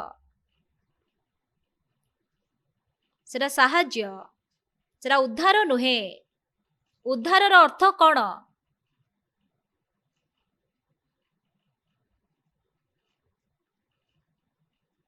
मु जदि निजर चेष्टा द्वारा किछि करि पारुनी आ निरुपाय हे जाइछि, सेही समय जड़े आसिकी मते रक्षा कले, ताहा होची उद्धार। सेति पई आपण जेतेबेले उद्धार प्राप्त होअंती 100% जीशु कार्य करिबा आवश्यक। आ मु जदि मो निजर काम मिसेई दउछि, ताहा उद्धार नुहे, ताहा साहाज्य हे जाउछि। बुझी पारिले? बुझी पारुछंती? बाइबल जदि आपण पढ़िबे सेटा बहुत परिष्कार भाबरे लेखा जाइछि। आ कोन पय अधिकांश लोक माने पुनर्जन्म पाई पारु नाहंती जानिछंती कि से माने व्यवस्था पालन करूछंती, से माने भलो काम करूछंती। आ मु कोन करिबी, एटा करिबी, एटा करिबा द्वारा, आ सेमिति करिबा द्वारा से माने उद्धार पाइबा को इच्छा करंती, सेति पय ताहा उद्धार नुहे। आ से उद्धार अनुग्रह द्वारा हेई थाए। आपणकर किछि चेष्टा सेठारे आवश्यकता नाही, 100% जीशु ख्रीष्ट ताहा करिबा आवश्यक।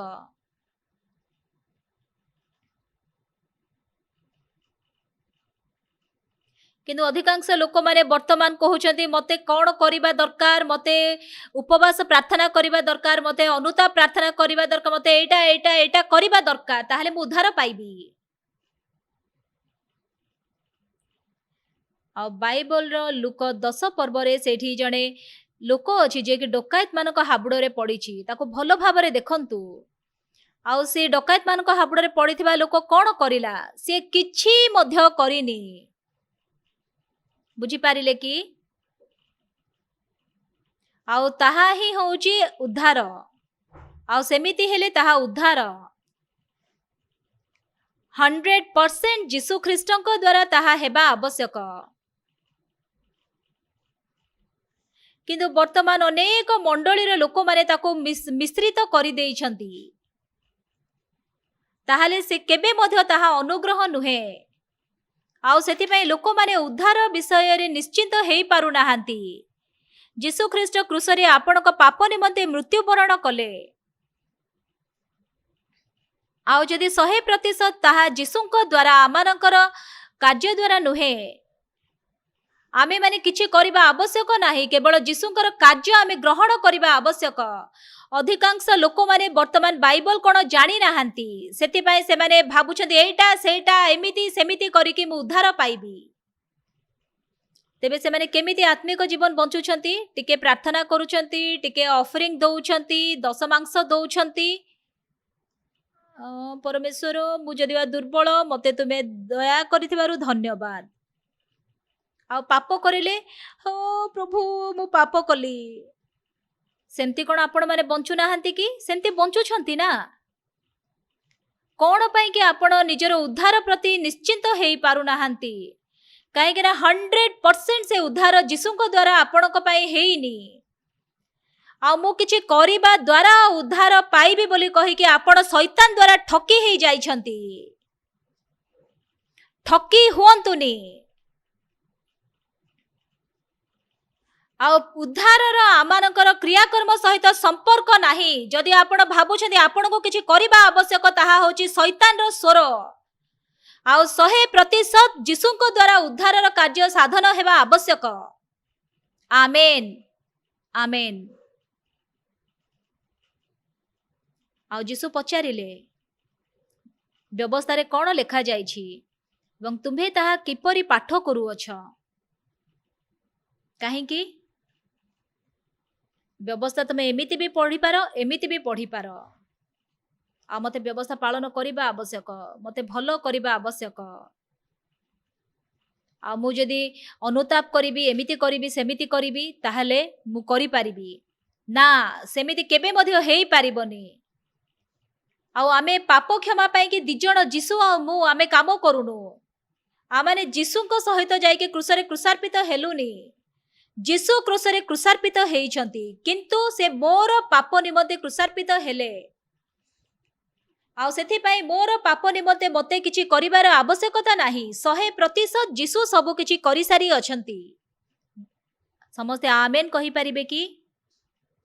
ତେବେ ଲୁକ 10 ପର୍ବରେ ସେ ଡକାୟତ ମାନଙ୍କ ହାବୁଡ଼ରେ ପଡ଼ିଥିବା ଲୋକ କ'ଣ କରିପାରିବ? କିଛି କରିପାରୁନି। ସେ କେବଳ ଶୋଇକି ରହିଛି। ସେଠି ଜଣେ ସମୀରଣୀୟ ପଥିକ ଆସୁଛନ୍ତି ଆଉ ସେଠାକୁ ସେ ଆସିଲେ। ତାହାକୁ ଦେଖି ଦୟାରେ ବିଗଳିତ ହେଲେ। ତାର ଅର୍ଥ କ'ଣ? ତାଙ୍କର ହୃଦୟରେ ସିଏ ତାକୁ ଉଦ୍ଧାର କରିବା ପାଇଁ ଇଚ୍ଛା କରୁଛନ୍ତି। ଆଉ ତାପରେ ତାଙ୍କର କାର୍ଯ୍ୟ ସେଠି ପ୍ରକାଶ ପାଉଛି। ଏବଂ ପାଖକୁ ଯାଇ କିଏ ପାଖକୁ ଗଲେ? ସମୀରଣୀୟ ପଥିକ ପାଖକୁ ଯାଉଛନ୍ତି, ଡକାୟତ ମାନଙ୍କ ହାବୁଡ଼ରେ ପଡ଼ିଥିବା ଲୋକ ପାଖକୁ। ସମୀରଣୀୟ ପଥିକ ଯାଉଛନ୍ତି। ସେ ହେଉଛନ୍ତି ଉଦ୍ଧାରକର୍ତ୍ତା, ଯିଏକି ଆମ ନିକଟକୁ ଆସି ଅଛନ୍ତି। କିନ୍ତୁ ବର୍ତ୍ତମାନ ଅନେକ ଲୋକ ସେମାନେ ନିଜେ ଚେଷ୍ଟା କରୁଛନ୍ତି ଉଦ୍ଧାରକର୍ତ୍ତାଙ୍କ ନିକଟକୁ ଯିବା ପାଇଁ। ଯୀଶୁ ଆମ ନିକଟକୁ ଆସିବା ଆବଶ୍ୟକ। ତାହାର କ୍ଷତ ସବୁରେ ତୈଳ ଓ ଦ୍ରାକ୍ଷାରସ ଢାଳି ସେହି ସବୁ ବାନ୍ଧି ଦେଲେ। ଆଉ ବର୍ତ୍ତମାନ ସେଠି ବିଭିନ୍ନ ପ୍ରକାର ଇନଷ୍ଟ୍ରୁମେଣ୍ଟ ସବୁ ଅଛି। ଆଉ ବର୍ତ୍ତମାନ ସେଠି ବହୁତ ଗୁଡ଼େ ମେଡିସିନ ମଧ୍ୟ ଅଛି। କିନ୍ତୁ ପୂର୍ବ କାଳରେ ଯେତେବେଳେ ସେମାନେ ବାହାରକୁ ଯାଉଥିଲେ ଏବଂ ତାଙ୍କର କୌଣସି ଖଣ୍ଡିଆ ହେଇଯାଏ, ଆଉ ତାଙ୍କର ଖଣ୍ଡିଆ ହେଇଗଲେ ସେଇଠି ସେମାନେ ପ୍ରଥମେ ଦ୍ରାକ୍ଷାରସ ଢାଳି ଦିଅନ୍ତି। ଆପଣ ଯଦି ହସ୍ପିଟାଲକୁ ଯିବେ ତାହେଲେ ସେମାନେ କୌଣସି ଖଣ୍ଡିଆ ଜାଗାରେ କ'ଣ କରନ୍ତି? ଆଲକୋହଲ ଲଗାନ୍ତି ସେମାନେ ତାକୁ ଡିସଇନଫେକ୍ଟ କରିବା ପାଇଁ। ଆଉ ସେଇ ଦ୍ରାକ୍ଷାରସରେ ମଧ୍ୟ ଆଲକୋହଲ ଅଛି। ଆଉ ସେଟା ସେଇ ଆଲକୋହଲ ସହିତ ସମାନ ଯଦି ବା ନୁହେଁ। ଆଉ ସେମାନେ ସାଧାରଣତଃ କୌଣସି ଖଣ୍ଡିଆରେ ସେମାନେ ଆଲକୋହଲ ଲଗେଇକି ତାକୁ ଡିସଇନଫେକ୍ଟ କରନ୍ତି। ଆଉ ଯେତେବେଳକୁ କିଛି ଚମଡ଼ା ପୋଡ଼ିଯାଏ, ଆଉ ସାଙ୍ଗେ ସାଙ୍ଗେ ସେଇ ଚମଡ଼ାଟା ପୋଡ଼ି ଯାଇଥାଏ। ଆଉ ସେଥିପାଇଁ କି ସେ ତା ପାଖରେ ଶକ୍ତି ନଥାଏ ରୋଗ ଜୀବାଣୁକୁ ପ୍ରତିରୋଧ କରିବା ପାଇଁ। ଆଉ ସେଥିପାଇଁ ସେମାନେ ତା ଉପରେ ଭ୍ୟାସଲିନ୍ ଲଗେଇ ଦିଅନ୍ତି। ଆଉ ଭ୍ୟାସଲିନ୍ ଲଗେଇ ଦେଲେ ତା ଭିତରେ କୌଣସି ରୋଗ ଜୀବାଣୁ ପ୍ରବେଶ କରିପାରିବନି। ଆଉ ଯୋଉ ତୈଳ ଅଛି, ତୈଳର ମଧ୍ୟ ସେଇ ପ୍ରକୃତି ହେଉଛି ଭ୍ୟାସଲିନ୍ ସହିତ ସମାନ। ଆଉ ପ୍ରଥମେ ସେ ଡିସଇନଫେକ୍ଟ କରିବା ପାଇଁ କି ଆଲକୋହଲ ବ୍ୟବହାର କରୁଛନ୍ତି। ଆଉ ତାପରେ ସେଟା ଯେମିତି କି ସେ ଜୀବାଣୁ ତା ଭିତରେ ପ୍ରବେଶ ନ କରେ ସେଇ ଖଣ୍ଡିଆ ଭିତରେ, ସେଥିପାଇଁ କି ସେଇଠି ସିଏ ସେ ତୈଳ ଢାଳି ଦଉଛନ୍ତି।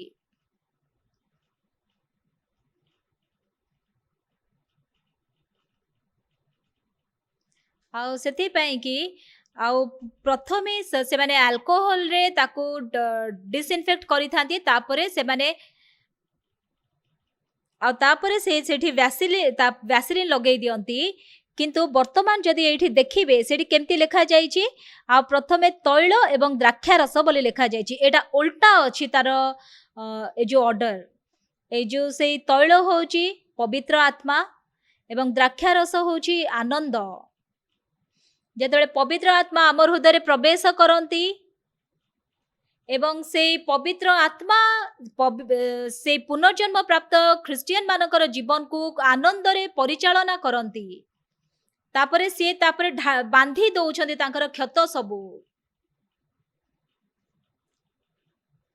गोटे थर मो पिला मानक सहित मु देजन को जाइथिली आ से दिन आमे माने जाइके गोटे विवाह उत्सव रे जोग देइथिलु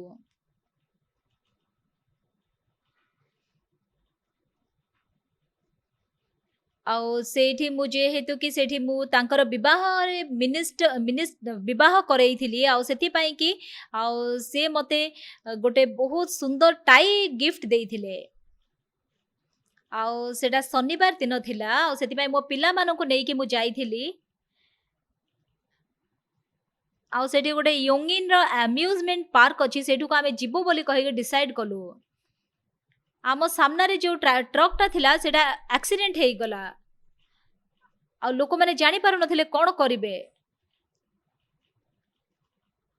आ सेठी गोटे सेडान कार अटकिला आ सेठु गोटे स्त्री लोकटे बाहरी आसिला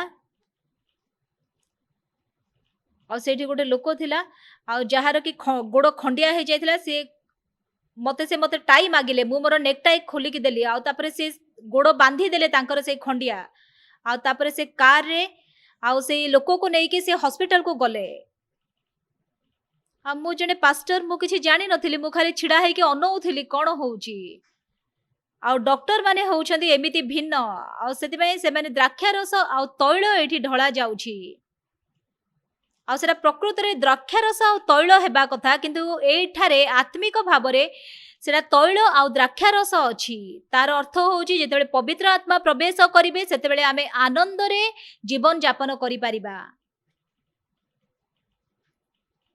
आ जेतेबेले पवित्र आत्मा हमर हृदय रे प्रवेश करंती आ जेतेबेले सेतेबेले आमे आनंद हृदय रे पाई पारि थाउ आ काहे कि सेटा बांधी दउछंती जेंते से तेल उडी जीवनी सेति पई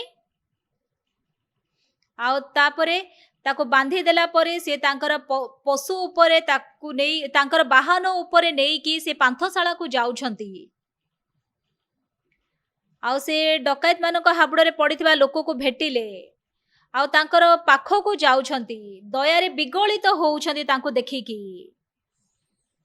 हृदय रे दया रे देखिकी बिगलित होउछंती आ हृदय रे दया रे बिगलित हेबार अर्थ कोन तांको हृदय रु से ताको उद्धार करिबा पई इच्छा करूछंती तांको निकट को गले तैल ढाली देले द्राक्षा रस ढाली देले आ ता बांधी देले निजर वाहन ऊपर तांको बसेइले तारे पांथशालार मालिकक निकट को नेले एवं सेवा शुश्रूषा करेइले एवं द्वितीय दिन से 2 दिनारी काढी तांको दउछंती एहार सेवा शुश्रूषा कर आ जहा किछि अधिक हुए मु फेरी आसीबा समय रे तुमको मु परिशोध करिबी एठी 10टा प्रकार कार्य द्वारा से डकैत मानक हाबुडरे पडिथिबा लोक को उद्धार करूछंती आमेन किंतु से मध्यरु डकैत मानक हाबुडरे पडिथिबा लोक कोन करिछि गोटे मध्य किछि करिनि से आ सबु किछि समीरणीय पथिक करिछि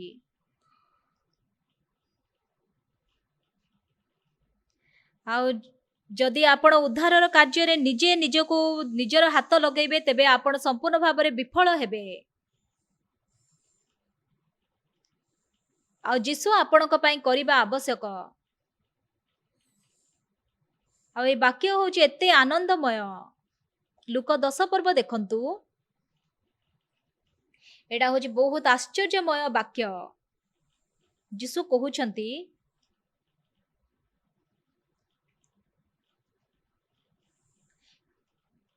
तही आर दिन से 2 टंका ताहार बाहर करी पांथशालार कर्ता को दे कहले एहार सेवा शुश्रूषा कर आ जहा किछि अधिक खर्च करिवो ताहा मु बाहुडी आसीबा समय रे तुमको परिशोध करिवि एही 3 जनक मध्यरु किए डकैत मानक हाबुडरे पडिथिबा लोकटीर प्रवासी बोली मने करू अछ से कहिला जे ताहा प्रति दया कला जीसु ताको कहिले जाओ तुम्हे मध्य सेही प्रकार कर जीसु सेही प्रकार करिबा को कहिछंती ना जदि आपण चेष्टा करिवे जानिबे ହେଇ ପାରିବନି, ଆପଣ କରିପାରିବେନି। ବୁଝିପାରିଲେ? ଡକାୟତମାନଙ୍କ ହାବୁଡ଼ରେ ପଡ଼ିଥିବା ଲୋକକୁ ଦେଖିକି ଆପଣ ସେମିତି କରିବେ? ଆଉ ସତରେ ସେମିତି କରିପାରିବେ? ଆଉ ନିଜର ଅନ୍ତଃକରଣ ସମସ୍ତ ମନ, ସମସ୍ତ ପ୍ରାଣ ଏବଂ ନିଜର ସମସ୍ତ ଅନ୍ତଃକରଣ ଦେଇକି ଆପଣ ପ୍ରତିବାସୀକୁ ପ୍ରେମ କରିପାରିବେ? ଆଉ ନିଜର ହୃଦୟରେ ଆପଣ କେବେ ମଧ୍ୟ କରିପାରିବେନି। କିଛି କ୍ଷଣ ପାଇଁ, କିଛି ସମୟ ପାଇଁ, କିଛି ଘଣ୍ଟା ପାଇଁ କରିପାରିବେ। ଆପଣଙ୍କର ଶରୀର ତ ହଉଛି ଆପଣଙ୍କର ହୃଦୟ ତ ହଉଛି ଶାରୀରିକ ମନ। ଆପଣ କେମିତି ତା ପ୍ରତି ଏଇ ପ୍ରକାର କରିପାରିବେ? କିନ୍ତୁ ଅଧିକାଂଶ ଲୋକମାନେ ଠକି ହେଇଯାଇଛନ୍ତି। ଅନେକ ଲୋକମାନେ ବାଇବଲ ପଢୁଛନ୍ତି କେବଳ ଶବ୍ଦ ଅନୁସାରେ। ଆଉ ଅନେକ ଲୋକମାନେ ଭାବୁଛନ୍ତି ଆମେ ଉତ୍ତମ ସମୀରଣୀୟ। ଆଉ ସେମାନେ ନିଜେ ଉତ୍ତମ ସମୀରଣୀୟ ହେବାକୁ ଚେଷ୍ଟା କରୁଛନ୍ତି। ପ୍ରେରିତ ପାଉଲ ରୋମିଓ ପୁସ୍ତକରେ କହୁଛନ୍ତି, ମୋ ଠାରେ ଅର୍ଥାତ୍ ମୋର ଶରୀରରେ କୌଣସି ଉତ୍ତମ ବାସ କରେ ନାହିଁ। ପରମେଶ୍ୱର କହନ୍ତି ଆଦି ପୁସ୍ତକ 6 ପର୍ବରେ। ଆଉ ପରମେଶ୍ୱର ଦେଖିଲେ ଯେ ମଣିଷର ଅନ୍ତଃକରଣର ଭାବନାର କଳ୍ପନା ଅବିରତ ମନ୍ଦ ମାତ୍ର।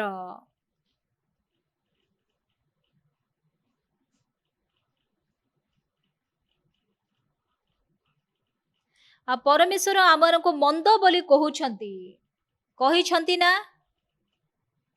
ଆଉ ଯାହା ବି କଳ୍ପନା ଅଛି କ୍ରମାନ୍ୱୟ ଭାବରେ ମନ୍ଦ ବୋଲି କହୁଛନ୍ତି। ମଣିଷ ନିଜକୁ ମନ୍ଦ ବୋଲି ଭାବେନି। ହଁ ମୁଁ ଦୁଷ୍ଟ, କିନ୍ତୁ ହେଲେ ବି ଭଲ ଅଛି, ହେଲେ ବି ମୁଁ ଭଲ କରିଛି, ସେମାନେ ସେମିତି ଭାବିଥାନ୍ତି। ଆଉ ଗୋଟେ ଥର ମୁଁ ଯେତେବେଳେ ଦେଗୁର ଫାଦଙ୍ଗରେ ରହୁଥିଲି, ମୁଁ ଏଇ ପ୍ରକାର ବାକ୍ୟ ପ୍ରଚାର କଲି। ସେଇଠି ଜଣେ ଫାର୍ମାସିଷ୍ଟ ଭଉଣୀ ଥିଲେ। ସେ ମୋର ବାକ୍ୟ ଶୁଣି ସାରିଲା ପରେ ସେ ମୋତେ ପ୍ରଶ୍ନ ପଚାରିଲେ। ଆଉ ସେଇ ଦେଗୁର ଯୋଉ ଫାଦଙ୍ଗ ଥିଲା ସେଟା ଟିକେ ଗାଉଁଳିଆ ଜାଗା ଥିଲା। ଆଉ ସେଠି ବହୁତ ଗରିବ ଲୋକମାନେ ରହୁଥିଲେ। ଆଉ ସେଇଠି କେତେ ଲୋକମାନେ ଥିଲେ ଯୋଉମାନେ କି ଆଉ ସବୁବେଳେ ରେଗୁଲାରଲି ମେଡିସିନ କିଣିକି ନିଅନ୍ତି। ଆଉ ଯୋଉ ଲୋକମାନଙ୍କୁ ଟିବି ହୁଏ ଆଉ ସେମାନଙ୍କୁ କଣ୍ଟିନ୍ୟୁଅସଲି ମେଡିସିନ ଖାଇବାକୁ ହବ। ଆଉ ସେଇଠି ଜଣେ ସ୍ତ୍ରୀ ଲୋକ ଥିଲେ ଯାହାକୁ କି ମୁଁ ଚିହ୍ନିଥିଲି। ତାଙ୍କର ନାମ ମିଶନ ଥିଲା। ଆଉ ଟିବି ପାଇଁ କି ସିଏ ଜଗତ ଛାଡ଼ି ଚାଲି ଯାଇଥିଲେ। ମତେ ବହୁତ କଷ୍ଟ ଲାଗିଥିଲା। ଆଉ ମୁଁ ଯେତେବେଳେ ଦେଦକ ରିଟ୍ରିଟ୍ ସେଣ୍ଟରକୁ ଯାଇଥିଲି ଆମର ରିଟ୍ରିଟ୍ ପାଇଁ, ଆଉ ଖରା ଦିନରେ ଆମେ ମାନେ 3 ସପ୍ତାହ 4 ସପ୍ତାହ ଆମେ ମାନେ ରିଟ୍ରିଟ୍ କରିଥାଉ। ଆଉ ସେଥିପାଇଁ ଖରା ଦିନରେ ବହୁତ ଦିନ ଆମେ ମାନେ ସେଇଠି ରହୁ। ଆଉ ବେଳେ ବେଳେ ଖାଇସାରିଲା ପରେ ଆମେ ମାନେ ବଲ୍ ଖେଳିଥାଉ।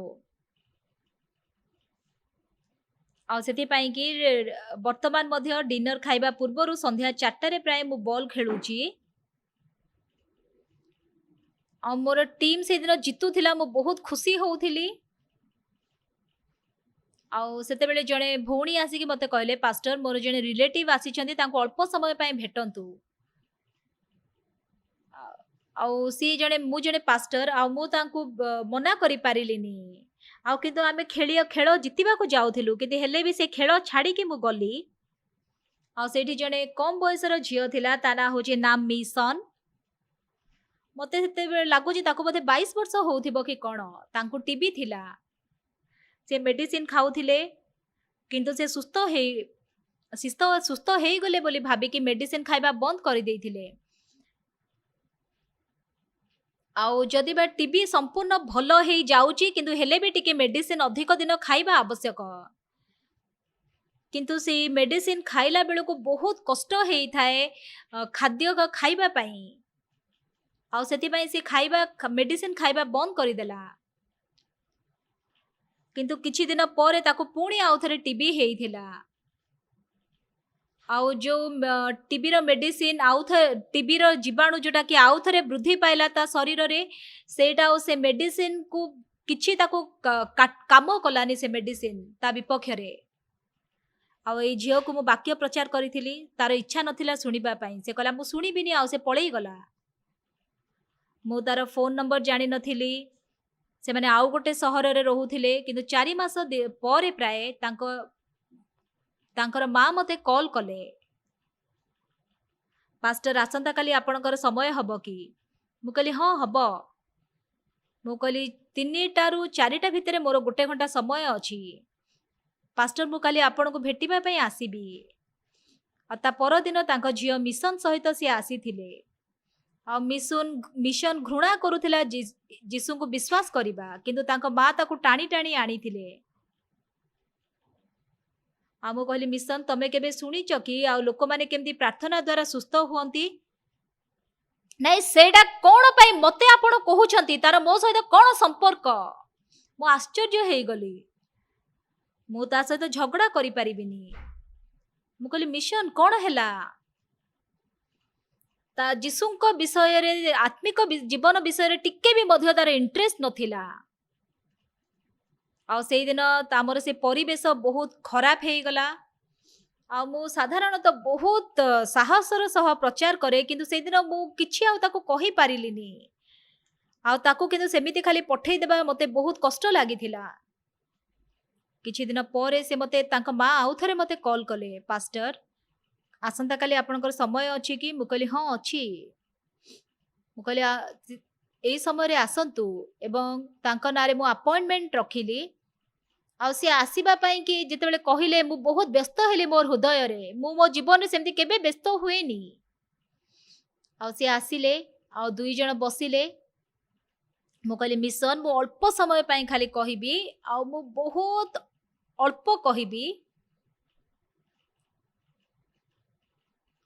ଆଉ କାହିଁକି ନା ତାର ପାପ କ୍ଷମା ପାଇଁ କି ପ୍ରଥମେ ମତେ କହିବାର ଥିଲା। ଆଉ ସେଥିପାଇଁ କି ଆଉ ତାର ମୁହଁକୁ ଅନେଇକି, ଆଉ ସେ କଣ ବୋଲି ଭାବୁଛି ସେଇଟା ଦେଖି ଦେଖିକି ମୁଁ ସୁସମାଚାର ପ୍ରଚାର କଲି ତାକୁ। ଆଉ ମୁଁ ହଉଛି ଜଣେ ପାଷ୍ଟର। ଆଉ ତାପରେ ମୁଁ କହିବା ଆରମ୍ଭ କଲି। ଆଉ ମୁଁ ପାପ କ୍ଷମା ବିଷୟରେ କହିବା ଶେଷ କଲି। ମିଶନ ତୁ ଏଟା ବିଶ୍ୱାସ କରୁଛୁ? ହଁ ମୁଁ ବିଶ୍ୱାସ କରୁଛି। ମୁଁ ବିଶ୍ୱାସ କରିପାରିଲିନି। ମିଶନଙ୍କର ମା ତୁମେ କଣ ବିଶ୍ୱାସ କରୁଛ କି? ଆଉ ମିଶନର ମା କହିବା ଆରମ୍ଭ କଲେ। ଆଉ କିଛି ଦିନ ପୂର୍ବରୁ ଆମେ ହସ୍ପିଟାଲ ଯାଇଥିଲୁ। ଆଉ ହସ୍ପିଟାଲରେ ଯିଏକି ଇନଚାର୍ଜ ଡକ୍ଟର ଅଛନ୍ତି, ଆଉ ସେ ମୋତେ କହିଲେ ମିଶନଙ୍କର ମା ମୁଁ ଆପଣଙ୍କ ସହିତ କଥା ହେବାକୁ ଇଚ୍ଛା କରୁଛି। ଆଉ ମିଶନକୁ ସେ କାରରେ ଛାଡ଼ି ଦେଇକି ସେ ଡକ୍ଟରଙ୍କ ସହିତ କଥା ହେବା ପାଇଁ ଗଲେ। ଆଉ ସେ ଡକ୍ଟର କହିଲେ ମିଶନଙ୍କର ମା ମୁଁ ଦୟା କରିକି ଆପଣଙ୍କୁ ନିବେଦନ କରୁଛି, ଆଉ ମିଶନକୁ ନେଇକି ହସ୍ପିଟାଲକୁ ଆସନ୍ତୁନି। ଆମର ଏଇ ହସ୍ପିଟାଲରେ ମିଶନର ଟ୍ରିଟମେଣ୍ଟ ପାଇଁ କିଛି ମଧ୍ୟ ମେଡିସିନ ନାହିଁ।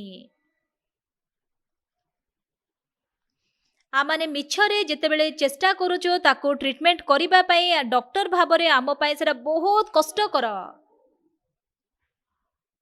ଆଉ ବର୍ତ୍ତମାନ ମିଶନର ରୋଗ ଜୀବାଣୁ ସେମାନେ ସମସ୍ତେ ସେଇ ରୋଗ ଜୀବାଣୁକୁ, ଆଉ ଏ ମେଡିସିନ କିଛି କାମ କରୁନି।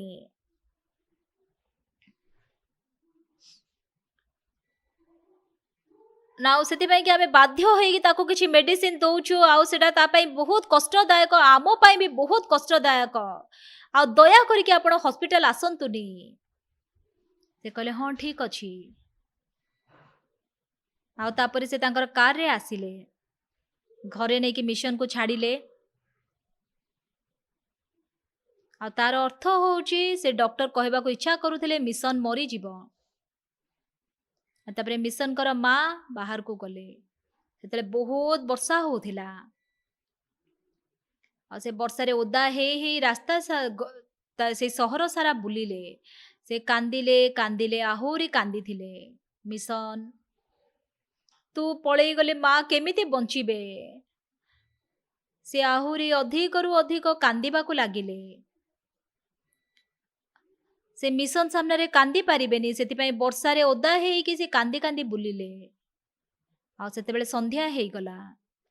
मते घर को जीवा को हब किंतु रास्ता को गला घर को जीवा रास्ता रे आउ सेठी जणे सी ज्योतिषଙ୍କ घर मने पड़िला आउ सेथि पई से तांको घर को गले आउ तांको अनेक थर से पूर्वरु भेटी थिले आउ तमे कोन पई एम्ति वर्षा रे उदा होउछ नाए मते बहुत कष्ट लागुची आउ तापरे से तांको पाखरे बसिले आउ टिके से पोछा पोछी हेले टावल रे आउ सेते बेले से ज्योतिषଙ୍କୁ तांकर माँ कहिले आउ तुमे मते जहा भी कहबो मु सबो करिबी आउ केवल मते तमे बतई दियो को उपाय रे मो मिशन रो जीवन उद्धार करि पारिबी से ज्योतिष कहले दीटा उपाय अछि आ दया करिकि मते कुह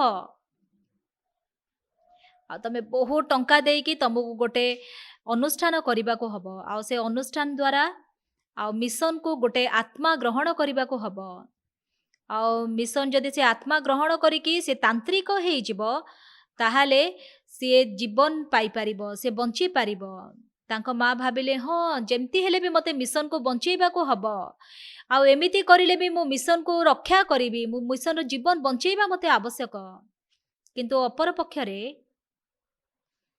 मोर मिशन एते सुंदर मिशन मो मिशन को मो केमती तांत्रिक करिबी आ तापरे से पुणी से ज्योतिषं को पचारिले तमे कहितलो ना दीटा उपाय अछि हाँ मु कहिथिली दीटा उपाय अछि तमे कहलो गोटे उपाय होउची आ से आत्मा ग्रहण करिकि जेमिति कि से तांत्रिक हबो आ गोटे उपाय कोन आ से ज्योतिष हसिले आ तापरे से कहिले द्वितीयटा होची जीसु को विश्वास करिबा आ मु भाबिली पास्टर कर कथा अपेक्षा से ज्योतिषर कथा होची अधिक प्रभावशाली मु भाबिली तांको माँ कहले हाँ मु जीसु को विश्वास करिबी मु जीसु को विश्वास करिबी तापरे से घर को फेरी आसिले आ सेते बेले मिशन सोई थिला आ मिशन सोई थिबा समय रे आ से ब्लैंकेट भितरे तार हाथ धरिले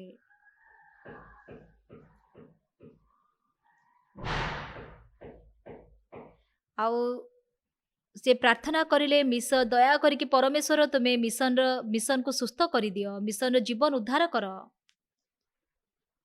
आ किछि दिन परे मिशन को से कहले मिशन माँ तते किछि कहिबा को इच्छा करूछंती माँ कोन कहिबो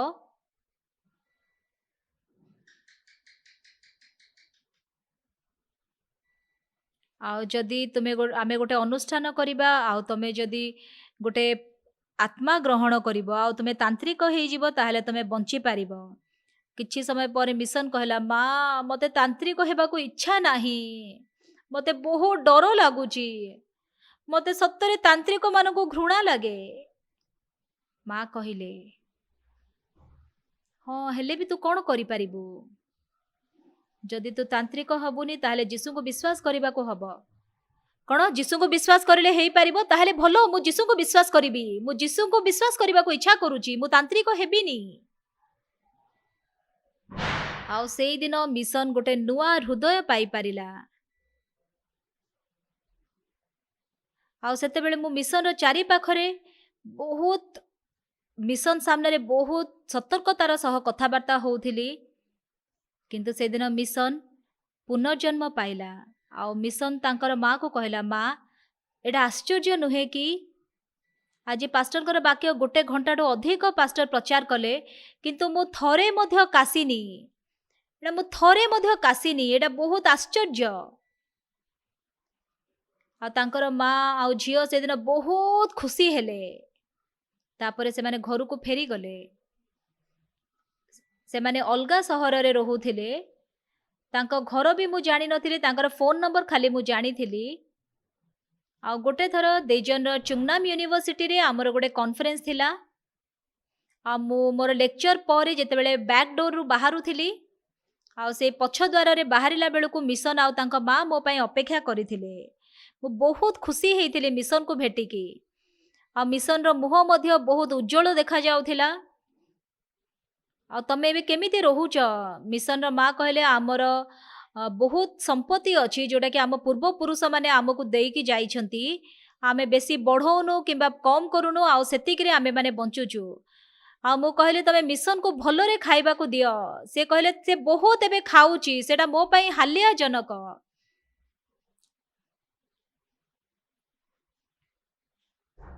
ଆଉ ସେଇଦିନ ମୁଁ ଲାଷ୍ଟ ଥର ପାଇଁ କି ମିଶନକୁ ଆଉ ତାଙ୍କ ମାଙ୍କୁ ଭେଟିଥିଲି। ଆଉ କିଛି ଦିନ ପରେ ମିଶନର ମା ମୋତେ କଲ୍ କଲେ, ପାଷ୍ଟର ଆମର ସୁନ୍ଦର ମିଶନ ପରମେଶ୍ୱର ତାକୁ ଡାକି ନେଇଗଲେ। ପରମେଶ୍ୱର ଧନ୍ୟବାଦ।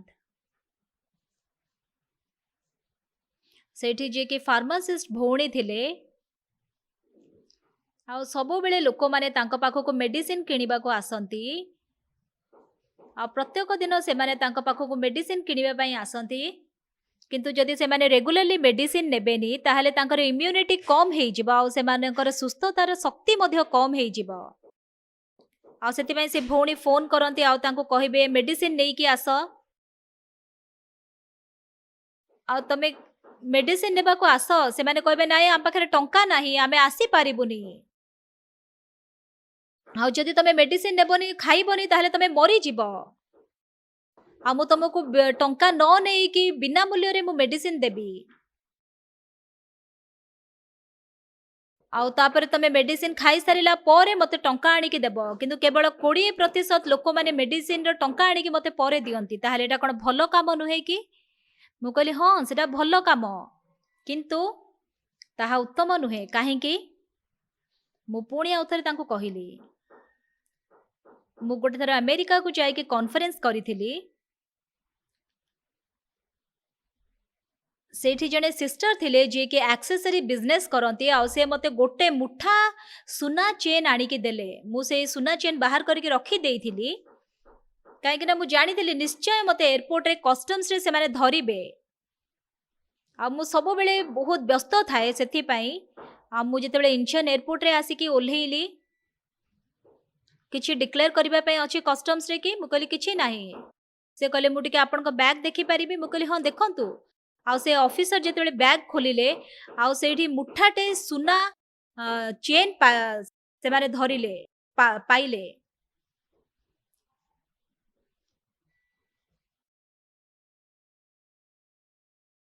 ଆଉ ମୁଁ ଜାଣିନଥିଲି କେହି ଜଣେ ମୋର ବ୍ୟାଗ୍ରେ ପୁଣି ସେଇଟା ରଖିଦେଇଥିଲା। ଆମେରିକାର ଲୋକମାନେ ସେମାନେ ବହୁତ କମ୍ ଲୋକମାନେ ସେମାନେ ପିଓର ସୁନା ପିନ୍ଧର ହାର ପିନ୍ଧନ୍ତି। ଆଉ ସାଧାରଣତଃ ସେମାନେ ଯେତେବେଳେ ସୁନା ଚେନ୍ ପିନ୍ଧନ୍ତି ଆଉ ସେଟା ବହୁତ କଷ୍ଟକର ହେଇଯାଏ ତାଙ୍କ ପାଇଁ। ଆଉ ତାପରେ ସେ ଅଫିସର ମୋତେ କହିଲେ, ମୁଁ ତାଙ୍କୁ କହିଲି ଏଇଟା ଗୋଲ୍ଡ ପ୍ଲେଟେଡ୍। ସେ କହିଲେ, ସେ ଅଫିସର କହିଲେ ମୁଁ ବୁଝିପାରୁନି, ମୁଁ ଚିହ୍ନି ପାରିବିନି ଏଇଟା କୋଉଟା ପ୍ରକୃତ ସୁନା କୋଉଟା ପ୍ରକୃତ ସୁନା ନୁହେଁ। ମୁଁ କହିଲି ଗୋଟେ ଛୁରୀ ମୋତେ ଦେବେ କି? ସେ କହିଲେ ହଁ ମୁଁ ଛୁରୀ ଦେଇପାରିବି। ଆଉ ମୁଁ କହିଲି ହଉ ତାହେଲେ ତମେ ଟିକେ ସେଟାକୁ ଘୋରି ଦିଅ। ସେ କହିଲେ ନାଇଁ ମୁଁ ଘୋରିବି। ସେଠୁ ମୁଁ କହିଲି ହଁ ତମେ ଘୋର। ଆଉ ସେଥିପାଇଁ ସେ ସେଟା ଘୋରିଲେ। ଆଉ ସେଟା ବାହାରେ ସୁନାର ରଙ୍ଗ ଥିଲା, କିନ୍ତୁ ଭିତରେ ସେଟା ଗୋଟେ ଭିନ୍ନ ମେଟାଲ ଥିଲା। ଆଉ ସେଟା ପ୍ରକୃତ ସୁନା ନୁହେଁ, କିନ୍ତୁ ସେଟା କେବଳ ଗୋଲ୍ଡ ପ୍ଲେଟେଡ୍ ହେଇଥିଲା। ମୁଁ କହିଲି ଆଉ ତମର ଏଇ ଯୋଉ ଉତ୍ତମତା ଅଛି ସେଟା ହଉଛି ମିଥ୍ୟା ଉତ୍ତମତା। ଆଉ ଯୋଉଟା କି ପିଓର ସୁନା, ସେଟାକୁ ଯେତେ ତୁମେ ଘୋରିବ ସେତେ ଖାଲି ସୁନା ବାହାରିବ। କିନ୍ତୁ ଯଦି କିଛି ସମୟ ଘୋରିଲା ପରେ ତା ଭିତରୁ ଭିନ୍ନ ମେଟାଲ ବାହାରୁଛି, ତାହେଲେ ସେଟା କେବେ ମଧ୍ୟ ପିଓର ସୁନା ନୁହେଁ। ଆଉ ତାର ହୃଦୟରେ ସେଠି ମନ୍ଦତା ଅଛି, ଆଉ ବାହାରେ କେବଳ ସେଟା ଭଲ ଦେଖାଯାଉଛି। ଆଉ ସେଥିପାଇଁ ତୁମର ଏଇ ଯୋଉ ଉତ୍ତମତା ଅଛି ତାହା ପ୍ରକୃତ ଉତ୍ତମତା ନୁହେଁ। ତମେ ବାହିକ ଭାବରେ ଭଲ ଦେଖାଯାଇପାର, ବାହିକ ଭାବରେ ସରଳ ଦେଖାଯାଇପାର, କିନ୍ତୁ ତୁମର ହୃଦୟ ସେଇ ପ୍ରକାର ନୁହେଁ। ଆଉ ପରମେଶ୍ୱରଙ୍କ ଦୃଷ୍ଟିରେ ସମସ୍ତ ମଣିଷ ଅବିରତ ମନ୍ଦ ମାତ୍ର। ଆଉ ବର୍ତ୍ତମାନ ଏଇ ଯୋଉ ଡକାୟତ ମାନଙ୍କ ହାବୁଡରେ ପଡିଥିବା ଲୋକ ଅଛି, ସେ କେମିତି ଉଦ୍ଧାର ପାଇଲେ? ସେ କିଛି ମଧ୍ୟ ନିଜେ କରୁନାହାନ୍ତି। ଯୀଶୁ ତାଙ୍କ ପାଇଁ ସବୁ କିଛି କରିଦେଲେ। ଆଉ जिरिमिया 31 पर्वर 34 पद जदि देखिबे, जेहेतु आम्भे सेमानकर अपराध क्षमा करिबा ओ सेमानकर पाप आम्भे आ स्मरण करिबा नाही, ଏହା ସଦାପ୍ରଭୁ କହନ୍ତି। କିଏ ଆମମାନଙ୍କର ପାପ ସବୁ କ୍ଷମା କରିବେ? ପରମେଶ୍ୱର ଯୀଶୁ କ୍ଷମା କରିବେ। ଆଉ ସେଥିପାଇଁ ପରମେଶ୍ୱର ଯୀଶୁଙ୍କୁ ପ୍ରେରଣ କଲେ ଏବଂ ଯୀଶୁ ଖ୍ରୀଷ୍ଟ କ୍ରୁଶରେ କ୍ରୁଶାର୍ପିତ ହେଲେ ଏବଂ ଆମମାନଙ୍କର ସମସ୍ତ ପାପର ଭାର ସେ ବହନ କଲେ। ଆଉ ସେଥିପାଇଁ ଆମମାନଙ୍କର ପାପ କ୍ଷମା ହୋଇଅଛି। ଆମମାନେ କିଛି ଭଲ କରିବା ଦ୍ୱାରା, କିଛି ଉତ୍ତମ କରିବା ଦ୍ୱାରା ନୁହେଁ। ଆପଣମାନଙ୍କର ଉତ୍ତମତା ହେଉଛି ଗୋଲ୍ଡ ପ୍ଲେଟେଡ୍, ମିଥ୍ୟା ଉତ୍ତମତା। ତାହା ଆପଣ ପରମେଶ୍ୱରଙ୍କ ନିକଟକୁ ନେଇକି ଯାଇପାରିବେନି। ଆଉ ସେଥିପାଇଁ ଯୀଶୁକୁ ଆପଣମାନେ ଆଲାଉ କରିବା ଦରକାର ସବୁ କରିବା ନିମନ୍ତେ। ଆପଣମାନେ ଏବଂ ମୁଁ, ଆମେ ସମସ୍ତେ ପାପୀ। ଆଉ ସେଥିପାଇଁ ଯୀଶୁ ଖ୍ରୀଷ୍ଟ କ୍ରୁଶରେ କ୍ରୁଶାର୍ପିତ ହେଲେ ଆମକୁ ପାପରୁ କ୍ଷମା ଦେବା ନିମନ୍ତେ। ଏବଂ ଯୀଶୁ ଖ୍ରୀଷ୍ଟ କ୍ରୁଶାର୍ପିତ ହେବା ଦ୍ୱାରା ଆମମାନଙ୍କର ପାପ ସିଦ୍ଧ ଭାବରେ କ୍ଷମା ହୋଇଅଛି। ଆଉ ଯୀଶୁ ତାଙ୍କର ରକ୍ତ ଢାଳିଲେ ଆଉ ସମସ୍ତ ଯନ୍ତ୍ରଣା ସେ ଭୋଗ କଲେ ଏବଂ ଆମମାନଙ୍କର ପାପ କ୍ଷମା କଲେ। ଆଉ ଯୀଶୁ ଖ୍ରୀଷ୍ଟଙ୍କର ରକ୍ତ ଦ୍ୱାରା ଆଉ ତାହା ହିମ ପରି ଶୁକ୍ଳ ହୋଇ ଧୌତ ହୋଇଅଛି। ମୁଁ କିଛି କରିବା ଦ୍ୱାରା ମୁଁ ଧାର୍ମିକ ହେଇନି। ଆପଣଙ୍କର ନିଜର କିଛି କର୍ମ ଦ୍ୱାରା ଆପଣ ଧାର୍ମିକ ହେଇନାହାନ୍ତି। ତେବେ କିଏ ମୋର ପାପ ଧୋଇ ଦେଇ ପାରିବ? ତାହା କେବଳ ଯୀଶୁଙ୍କର ରକ୍ତ। ଆଉ ବାଇବଲ କହେ ଯୀଶୁ ଖ୍ରୀଷ୍ଟଙ୍କର ରକ୍ତ ମୋର ପାପ କ୍ଷମା କରିଦେଇଅଛି। ଆଉ ମୁଁ ଯେତେବେଳକୁ ଘାନାର ପ୍ରେସିଡେଣ୍ଟକୁ ଭେଟିଥିଲି, ଆଉ ସେ ପ୍ରେସିଡେଣ୍ଟ ମୋତେ କହିଲେ, ଆଉ ମୁଁ ବର୍ତ୍ତମାନ ଚିକିତ୍ସିତ ହେଉଛି, କିନ୍ତୁ ମୋର ଶରୀର ଆହୁରି ଅଧିକରୁ ଅଧିକ ଅସୁସ୍ଥ ହେଇଯାଉଛି। ମୁଁ ଆଜି ସକାଳେ ଯେତେବେଳେ ଉଠିଲି, ମୁଁ 5 ଦିନଠୁ ଅଧିକ ବଞ୍ଚିପାରିବି ମୋତେ ଲାଗୁନି। ମୁଁ କହିଲି, ମହାଶୟ ଆପଣ କେମିତି ଜାଣିଲେ ଆପଣ ପାପୀ ବୋଲି? ଆଉ ସେ କହିଲେ, ମୁଁ ପାପ କରିଛି, ସେଥିପାଇଁ ମୁଁ କ'ଣ ପାପୀ ନୁହେଁ? ମୁଁ କହିଲି, ନା ସେମିତି ନୁହେଁ। ସେ ଆଶ୍ଚର୍ଯ୍ୟ ହେଇକି ମୋତେ ଅନେଇଲେ ବଡ଼ ବଡ଼ ଆଖି କରିକି।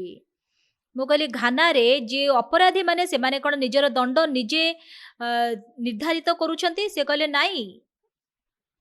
ତେବେ କିଏ ତାହାର ଦଣ୍ଡ ନିର୍ଦ୍ଧାରଣ କରୁଛି? ସେ କହିଲେ, ବିଚାରପତି। ଆଉ ତାହେଲେ ଆପଣ କ'ଣ କେବେ ବି ମଧ୍ୟ ନିଜର ବିଚାରପତ୍ର ଦେଖିଛନ୍ତି କି? ପରମେଶ୍ୱର କ'ଣ କହିଛନ୍ତି ଆପଣଙ୍କ ପାପ ବିଷୟରେ? ସେ କହିଲେ, ହଁ, ସେଟା କୋଉଠି ଲେଖା ହେଇଛି? ମୁଁ କହିଲି, ରୋମିଓ 3 ପର୍ବ 23 ପଦ ଖୋଲନ୍ତୁ। ସେଠାରେ କ'ଣ ଲେଖାଯାଇଛି? ସମସ୍ତେ ତ ପାପ କରିଅଛନ୍ତି ଏବଂ ଈଶ୍ୱରଙ୍କ ଗୌରବ ରହିତ ହୋଇଅଛନ୍ତି। ଆଉ 23 ପଦରେ ଦେଖିଲେ ସମସ୍ତେ ପାପ କରିଛନ୍ତି, କିନ୍ତୁ 24 ପଦ ଯଦି ଦେଖିବେ, ସେଠି ଆମେମାନେ ପାପୀ ନୁହେଁ, ପୁଣି ସେମାନେ ବିନା ମୂଲ୍ୟରେ ତାହାଙ୍କ ଅନୁଗ୍ରହରେ ଖ୍ରୀଷ୍ଟ ଯୀଶୁଙ୍କ ଠାରେ ଯେଉଁ ମୁକ୍ତି ଅଛି ତଦ୍ୱାରା ଧାର୍ମିକ ଗଣିତ ହୋଇଅଛନ୍ତି। ଯୀଶୁ ଖ୍ରୀଷ୍ଟ କ୍ରୁଶରେ କ୍ରୁଶାର୍ପିତ ହେବା ଦ୍ୱାରା ଆମମାନଙ୍କର କୌଣସି କର୍ମ ବିନା ମୂଲ୍ୟରେ ଅନୁଗ୍ରହରେ ଆମେମାନେ ଧାର୍ମିକ ଗଣିତ ହୋଇଅଛୁ। କିଏ? ପରମେଶ୍ୱର ଆମମାନଙ୍କୁ ଧାର୍ମିକ ବୋଲି କହୁଛନ୍ତି। ହଁ, ନିଶ୍ଚିତ ଭାବରେ ମୁଁ ପାପୀ, କିନ୍ତୁ ଈଶ୍ୱର କହୁଛନ୍ତି ତୁମର ସମସ୍ତ ପାପ ଯୀଶୁ କ୍ରୁଶରେ ଧୋଇଦେଲେ। ଆମେନ୍। ଏହା ବିଶ୍ୱାସ କରିବା ହେଉଛି ଉଦ୍ଧାର। ବୁଝିପାରିଲେ? ଆପଣଙ୍କର ଯାହା ବି ଉତ୍ତମତା, ଆପଣଙ୍କର ଯାହା ବି ବିଶ୍ୱସ୍ତତା ଅଛି, ସେଇଟା ହେଉଛି ସବୁ ଅଳିଆ। କେବଳ ଯୀଶୁ ଖ୍ରୀଷ୍ଟଙ୍କର କ୍ରୁଶ। ନିଶ୍ଚିତ ଭାବରେ ଯୀଶୁ କ୍ରୁଶରେ କ୍ରୁଶାର୍ପିତ ହେଲେ ଏବଂ ଯୀଶୁଙ୍କର ମୃତ୍ୟୁ ଦ୍ୱାରା ଆମମାନଙ୍କର ସମସ୍ତ ପାପ ସମାପ୍ତ ହେଲା। ଆଉ ସେମାନଙ୍କର ଅପରାଧ ସବୁ ଆମ୍ଭେ କ୍ଷମା କରିବା ଓ ସେମାନଙ୍କର ପାପ ଆମ୍ଭେ ଆଉ ସ୍ମରଣ କରିବା ନାହିଁ। ଆଉ ତାହା ଆପଣ ବିଶ୍ୱାସ କରନ୍ତୁ, ନିଜର ଚିନ୍ତା ବିଶ୍ୱାସ କରନ୍ତୁନି। ଆଉ ସେତେବେଳେ ଆପଣ ପବିତ୍ର ହେବେ, ସେତେବେଳେ ଆପଣ ସିଦ୍ଧ ହେବେ। ଆଉ ସେଥିପାଇଁ ଲୁକ 10 ପର୍ବରେ ଯେଉଁ ଡକାୟତ ମାନଙ୍କ ହାବୁଡ଼ରେ ପଡ଼ିଥିବା ଲୋକ ଅଛି, ସେ ନିଜେ କିଛି କରୁନି, ସମସ୍ତ ବିଷୟ ସମୀରଣୀୟ ପଥିକ କରୁଛନ୍ତି। आमर पाप पाई आपण निजे किछि करंतुनी, किंतु प्रकृत वास्तव विषय होउची जीसु से पाप क्षमा करी अछंती। मु पवित्र, मु सिद्ध। जेतेबेले आपण ताहा विश्वास करिवे सेतेबेले पवित्र आत्मा आपणकर हृदय रे कार्य करिवे। एहा ही होउची जीसु को विश्वास करिबा। आमेन, हालेलुया। प्रार्थना करिबा। पवित्र पिता परमेश्वर धन्यवाद। आमे माने अनंतकालीन ध्वंस पाइबा निमंते जन्म निरूपित थिलु, किंतु तुमे आमानकु उद्धार दया कल एवं आमानकर समस्त पाप क्रूसरे हिम परि शुक्ल करी धौत कल। आमे माने पाप करुथिबारु पापी बोली निजको भाबुथिलु, किंतु बाइबल कोन कहे? परमेश्वरकर वाक्य आम मानकु धार्मिक बोली कहूछि, आमे पवित्र बोली से कहू अछि। तुमे आमानकु साहाय्य कल एहा विश्वास करिबा पई। समस्त जेमरि कि एई वाक्य विश्वास करि पारिबे, जेमिति कि पवित्र आत्मा शक्तियुक्त भावरे समस्त को विश्वास देबा निमंते कार्य करिबे। यीशुଙ୍କ नाम रे एई प्रार्थना कली। आमेन। समस्त को बहुत धन्यवाद।